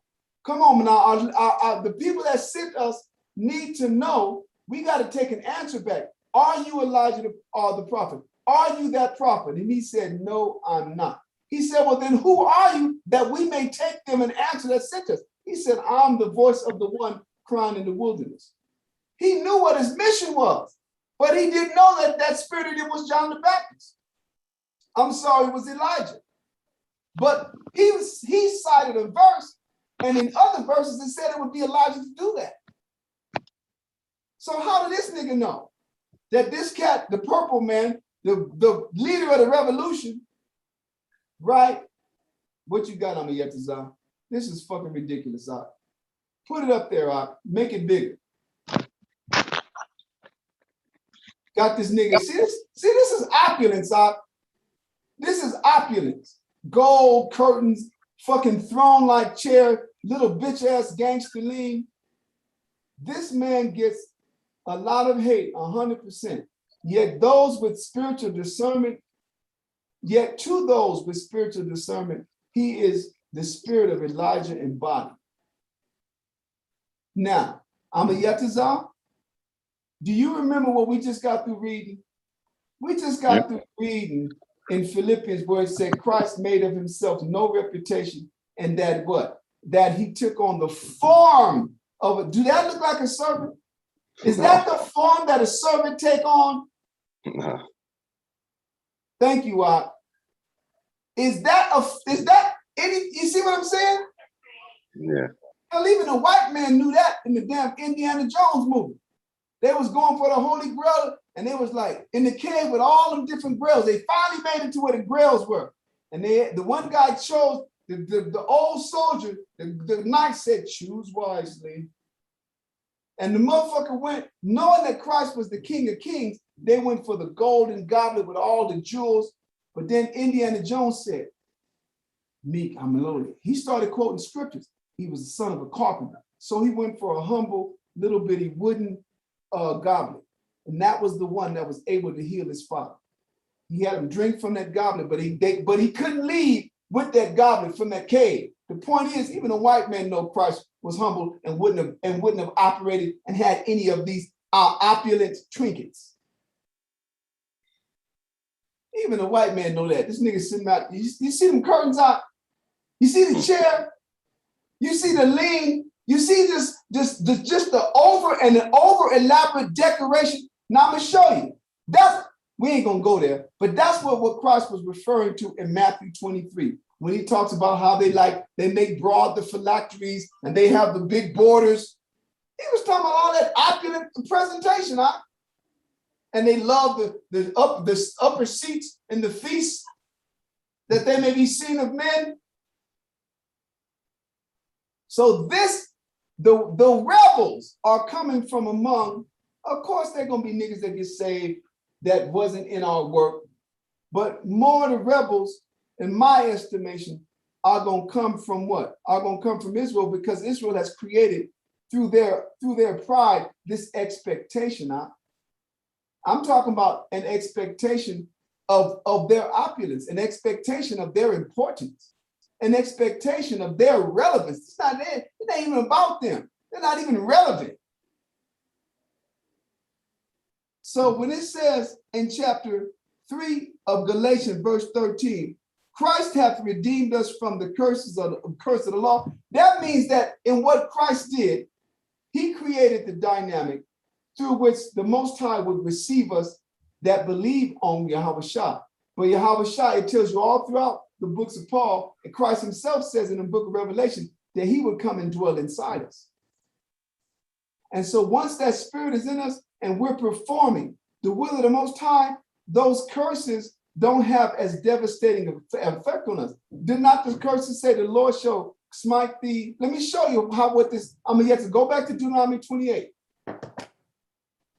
You're gonna have to scratch Dawiyat, you gotta scratch Romans 11, you gotta put servitude out.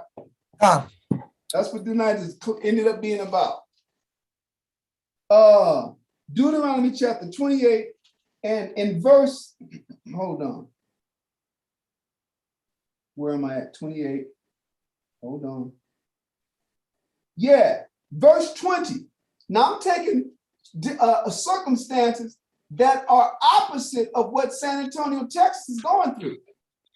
Now, what we're getting ready to read is a curse. Read that, Amayet. It's Deuteronomy 28 and verse, what did I say? 20? 20. Go ahead. Deuteronomy 28 and verse 20. The Lord shall send upon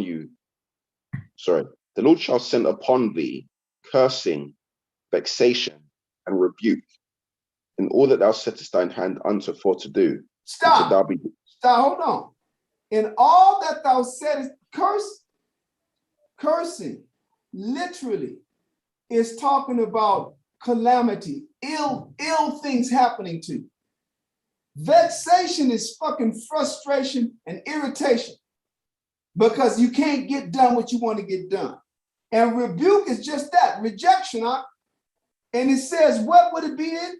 It says, in all that thou settest thine hand unto for to do. That means all of your endeavors, man. If the Most High, if Christ hadn't done what he did and you believe in him, nothing that you do would be working out. You guys see how little by little the Most High is blessing y'all's business, right? Little by little more. But then guess what the real issue now is? Let's be real, the real issue now is men ready to come in and actually serve and work out. That's what's holding y'all back now. But that's a better thing because that's the paradigm that Christ spoke of. Christ said the harvest is plentiful, but the laborers are few. Pray to the Lord of Sabbath that he bring in more laborers. So that's the position to be in. But aside from that, what since August of 2018, what that you guys set out to do hadn't got done. It took a long ass time to get the paperwork for them trucks and to get in that position. First of all, to get the 2 trucks, get them repaired, to get them operable, all the paperwork, the insurance, all of that stuff. Y'all remember them circles you was going in?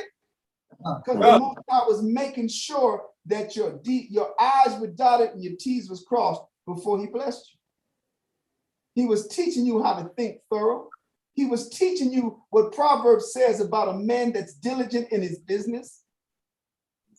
You see what I'm saying? How the diligent shall bear rule, but the slothful shall be under tribute. All of that he was teaching you. Now, had Christ not did what he did, or let's say this, Christ made the sacrifice, but if you weren't operating in Christ's spirit, guess what happens? these curses would still be on your work. These curses would still be on your work. The Most High, everything that you want to get done, it would end up being frustrated because the curse, meaning the Most High rejected, wouldn't bless it, wouldn't allow it to come to fruition.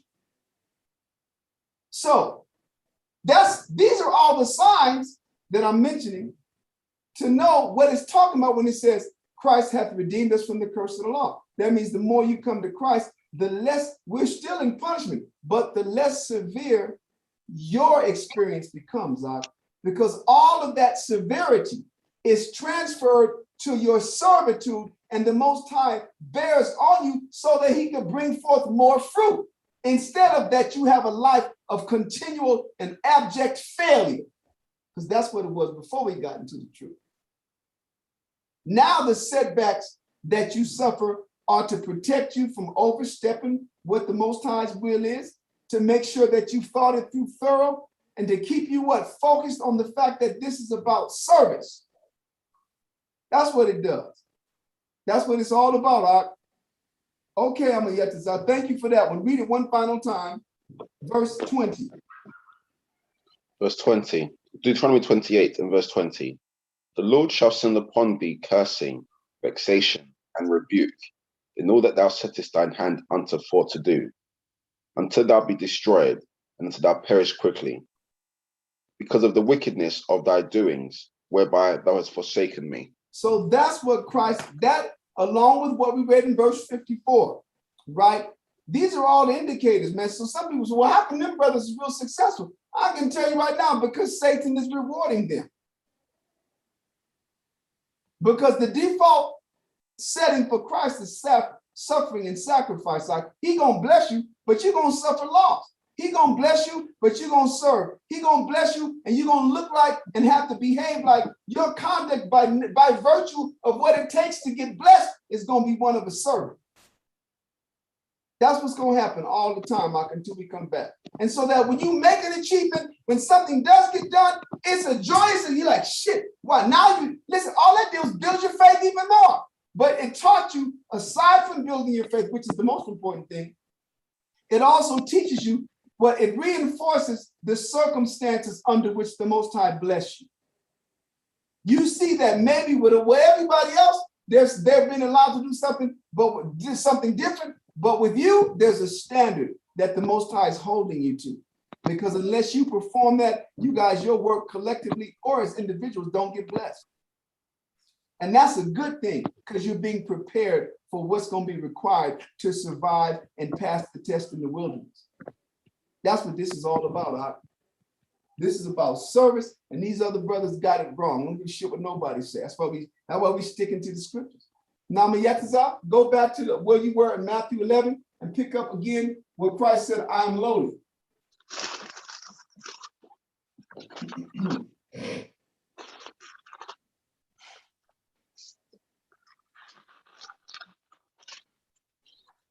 Matthew chapter 11 and verse 29. Sorry, verse 29. Take my yoke upon you and learn of me, for I am meek and lowly in heart, and you shall find rest unto your souls. Your spirit is supposed to rest here. See, guess what brothers be looking for? They be looking for rest for their flesh. That's where the big houses, the comfort, and you start off missing a night in class, and then before you know it, because your ass is so damn lazy and slothful, you go and put anybody else over. This is how them other cats made it to the podium, huh? They made it to the podium because the top man had grown slothful as fuck.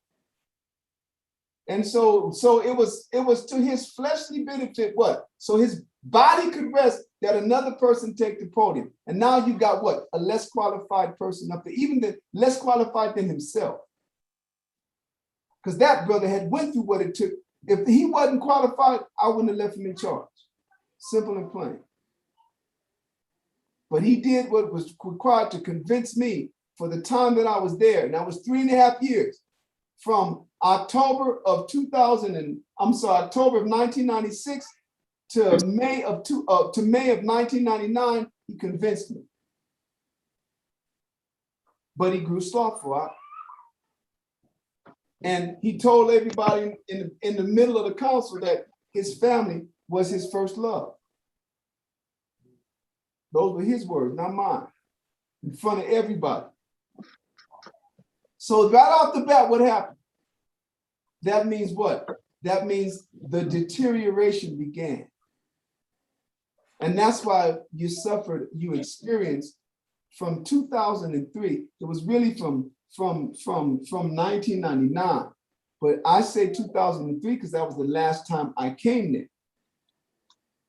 And so from 2003 to 2018, you suffered a gradual but continual incessant loss. That's what happened. So the Most High, the Spirit of Christ was not there. Not when I say there, meaning not in him. And so all of those endeavors that he would have wanted to get done, the Most High wasn't blessing it. His decisions and his sloth and his greed and his lust ushered him back into a state where the curses now was on him heavy again.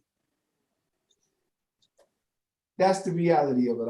People be getting all mad about it, and they want to displace the shit. Kawakab was this and all that. You know what? They ain't ready to admit they shit. Fine, go on and do your thing. I didn't argue with your brother when he kept on telling me it was over some issue of me and some calling cards. I purchased the calling cards so that San Antonio, Texas wouldn't have no high phone bill.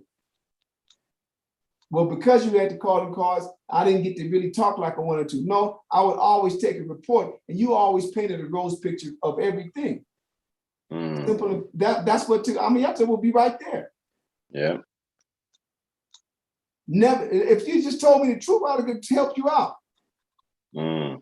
Every opportunity. How many times did I come to you and say, "Man, he's buying his ticket. He's coming out here."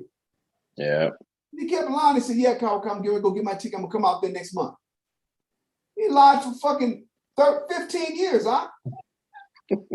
What is wrong with y'all? He lied for 15 fucking years. And I was like a 16-year-old bitch, man. My boyfriend's coming. Oh, he's coming, you know? Shit. I was just thinking that. That's why I started laughing. Listen, I'm believing this shit. You would say, Carl Cobb, it's been 12 years now. You know? I bet, yeah, next month, brother. Next month. Carl Cobb, it's year 13. When is he coming? It's a long bloody flight. What's he doing? Flying around the world? Listen, but he's just lying the whole time. So the Most High what? The Most High took Texas through a period where it began to what? Suffer the effects of the curse more intensely than before. Because that's what it means when it says Christ hath redeemed us from the curse. He's the one that the Most High used to create a door where we could come back to him. And the more we come back to the Most High, the curses, we're still under the circumstance of punishment, but now the suffering and the affliction that we suffer is due to qualify us what? To be made in the image of Christ. Because that's our purpose now. That's the purpose that we've accepted. We've relinquished our life to serve this purpose, the purpose of the Father. And Christ taught us how to do it, so we follow him and he accompanies us in spirit and in us. And so we begin to have success through Christ in the Most High. But it be what? But it be hard work. All day, every day, hard work, God. And this ain't something that you could fake your way through. You have to really want to do this. And the only way you could do this or want to do this is you have to have a clear understanding of what calling this is and how the spirit in which we are to abide. The minute you come out of the status of a servant in your mind, the minute you begin to want more, the minute you begin to want recognition, the minute you begin to feel unfucking appreciated, all of those things is Satan. Because now you want more than what a servant requires. You want more than what a servant deserves. And we're servants. That's what we are. Nothing more. Maybe less, but we're servants. Yet as I continue to read. That was Matthew chapter 11, in verse 29. And what take my yoke. Yeah, go ahead. Take my yoke upon you and learn of me, for I am meek and lowly in heart. So And you he's shall telling you, find- what do you have to learn? Learn of me. How do you learn of Christ? How do you learn to become Christ-like? You have to take on his yoke. You have to assume the yoke, a burden, that's a workload. When it says yoke, the yoke was the instrument that connected the ox or the beast of burden to the plow. You have to take on that responsibility, and you'll learn lowliness, because that's what this teaches you. It teaches you that what? This ain't about you.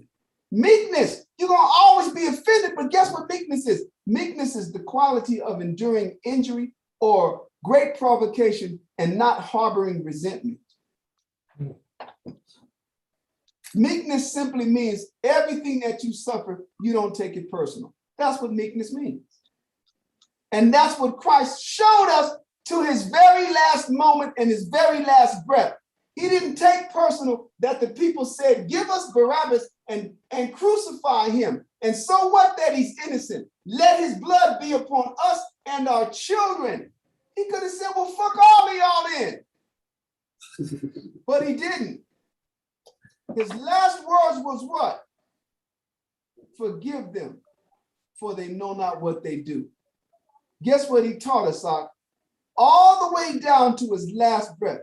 He taught us that it wasn't about him, it was about his Father's will. His prayer taught us that moments before he was captured. Lord, if this would be possible, let this cup pass from me. He wasn't looking forward to that. He was like, now, baby, the moment of truth. It all boils down to this. He was like, shit, if I could just one more day, if I could just not have to do this. And the scripture said he prayed so hard that he sweated as it were drops of blood. That's how great his nervous system was affected. He was afflicted in body and spirit because he didn't want to go through that. But what did he resolve himself in the end of that prayer? Nevertheless, thy will be done. And that's the spirit that will dwell with you and work through you if you lock and stay into it. A servant and a servant only. These brothers be wanting to be more. Continue on me. So that's what he said. Take this yoke and learn of me. This experience, this responsibility, this undertaking will teach you what? To not take things personal. How do you take shit personal from sick people? It's like you being raised to be doctors. Doctors in spirit, That's like a person go to med school and now he's all upset, angry, or how do you say that?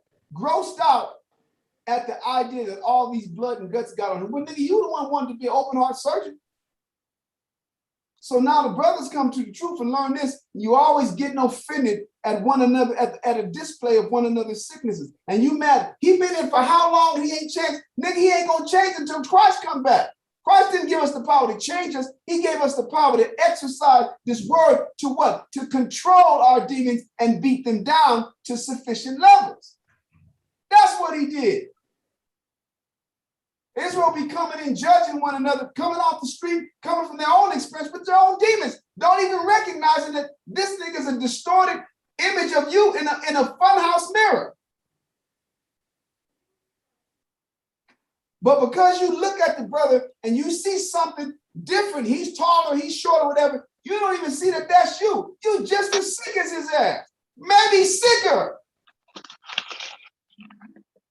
Then you have to accept the fact that Christ said, listen, man, he that is not sick need not a physician. I am come to heal the sick.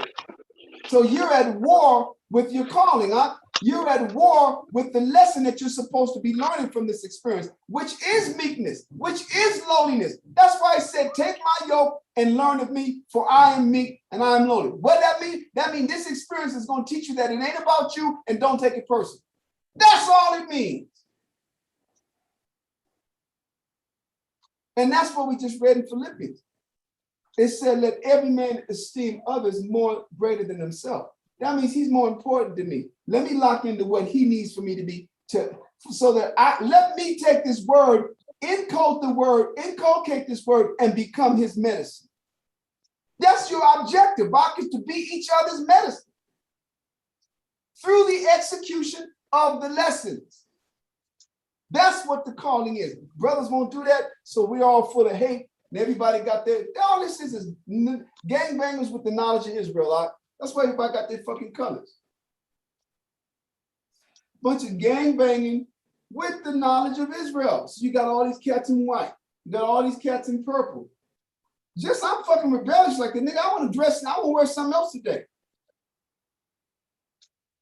Nigga come out looking like Mark Brown, the basis for fucking Prince. Or Brown Mark. Well, that's the nigga. I call him Mark Brown. That nigga name was Brown Mark. This nigga over here is the keyboardist, Bobby Z. This key over here is the Mr. Fink. The nigga that used to wear the doctor's uniform. You know what I mean? That's ridiculous. But that's it's a gang, like it's an us versus them mentality. It's an us versus everybody else display. That's what that's about. And they can't see that. So you can have a shield of David on, you can have those nice shirts and vests that you got on, but because they're not those colors, you're automatically those guys' enemies. Hell, ISUPK said, nigga, if you ain't not ISU, the school don't even exist. The ISUPK building is a damn hair nail salon. It's a damn nail salon, huh? Niggas getting their bunions cut off and shit up in there. But according to Johanna, if you ain't from there, then you're not in the truth. But that was the same thing for the Purple Boys as well. It's the same thing. Yeah. I say the truth. Yeah, listen, now what did I say? That's these niggas laying claim to something that is not theirs. And so these are the rebels, huh? These are the rebels. And that's why the scriptures say, listen, I want you to, Nagaha. Yes, sir. We didn't get to finish verses 18 and 19. So you read them again. Ecclesiastes in the Apocrypha, chapter 3, verse 18 and 19. Ecclesiastes chapter 3, verse 18. The greater thou art, the more humble thyself, and thou shalt find favor before the Most High. So what do you think? Do you think these guys are found favorable before the Most High, or do they displease the Most High? They displease the Most High because he's telling you how you find favor. The greater thou art, the more humble yourself. Okay, you got more students, and you got a bigger congregation, you got to be more of a servant. Go ahead. Verse 19.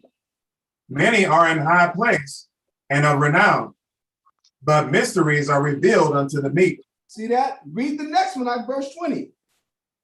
For the power of the Most High is great, and he is honored of the lowly.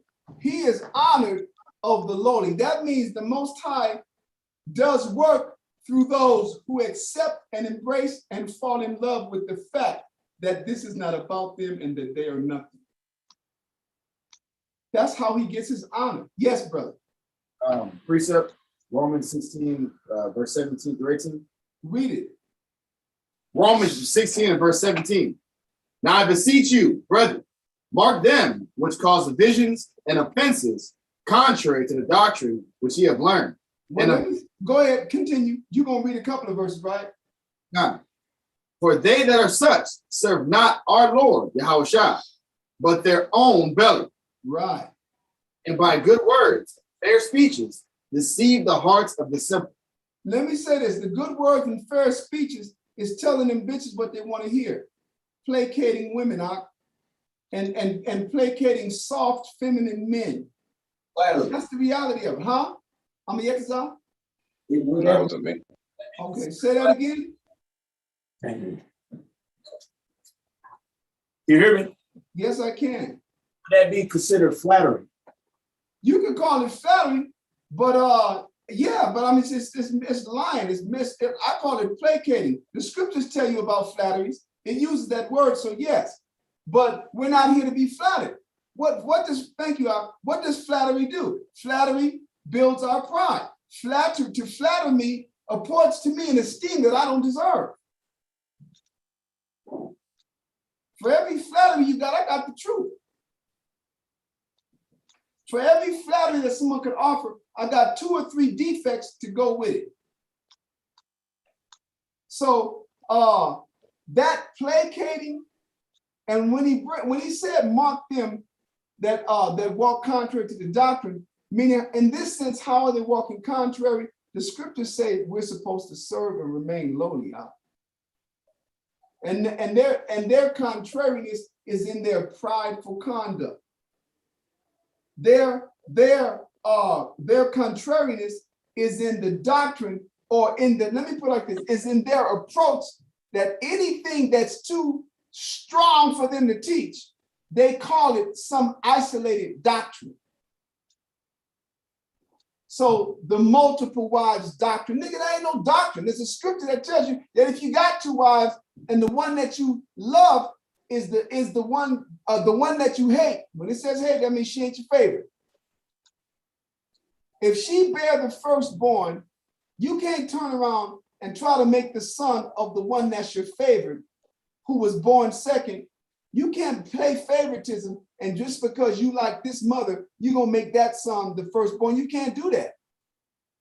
The only issue that the Most High take up with a man that have multiple wives is, number 1, that any of them wives didn't belong to no other man, and number 2, that whoever bears the first son, that one, no matter how you feel about their mother, be recognized as the firstborn. That's his issue. Ain't got shit to do with no jealous ass women. He ain't thinking about no damn jealous women.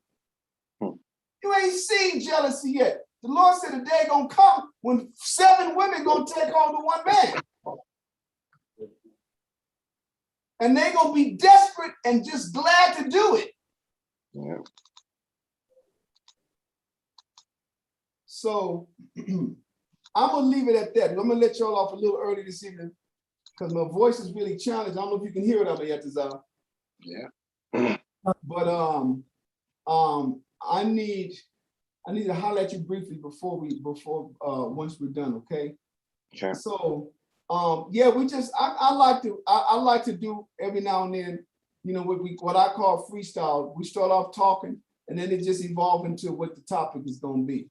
So Dawiyat, like I said, you can title this one Servitude, you know? You can title it True Servitude. That's what this is really about. It's about separating the vanity and I say vanity, but you know what I mean? The need for recognition, the vain glory. It's about that. Hey, shalom, brother. It's about that and showing us really this is how you lock into the power. This is who we read. This is who the Most High comes to, those that confess, and in their actions and in their words, they make this about who it's about. We're not supposed to be laying claim to the Most High's work. We ain't supposed to be staking claim to the Most High's doctrine and treating it like a salad bar. No, none of that. No, none of that multiple wives doctrine. What is he? He goes, all that bullshit. Is it in the Bible? Then do what's in the Bible and teach what's in the Bible and teach it all with power. So I will see y'all brothers next Friday, a week from today. And then and we'll pick it up from there. I really hope to get back into Romans 11. I don't want to leave that incomplete. All right. Okay, brothers. Y'all keep on fighting, man, and don't let nobody water you down.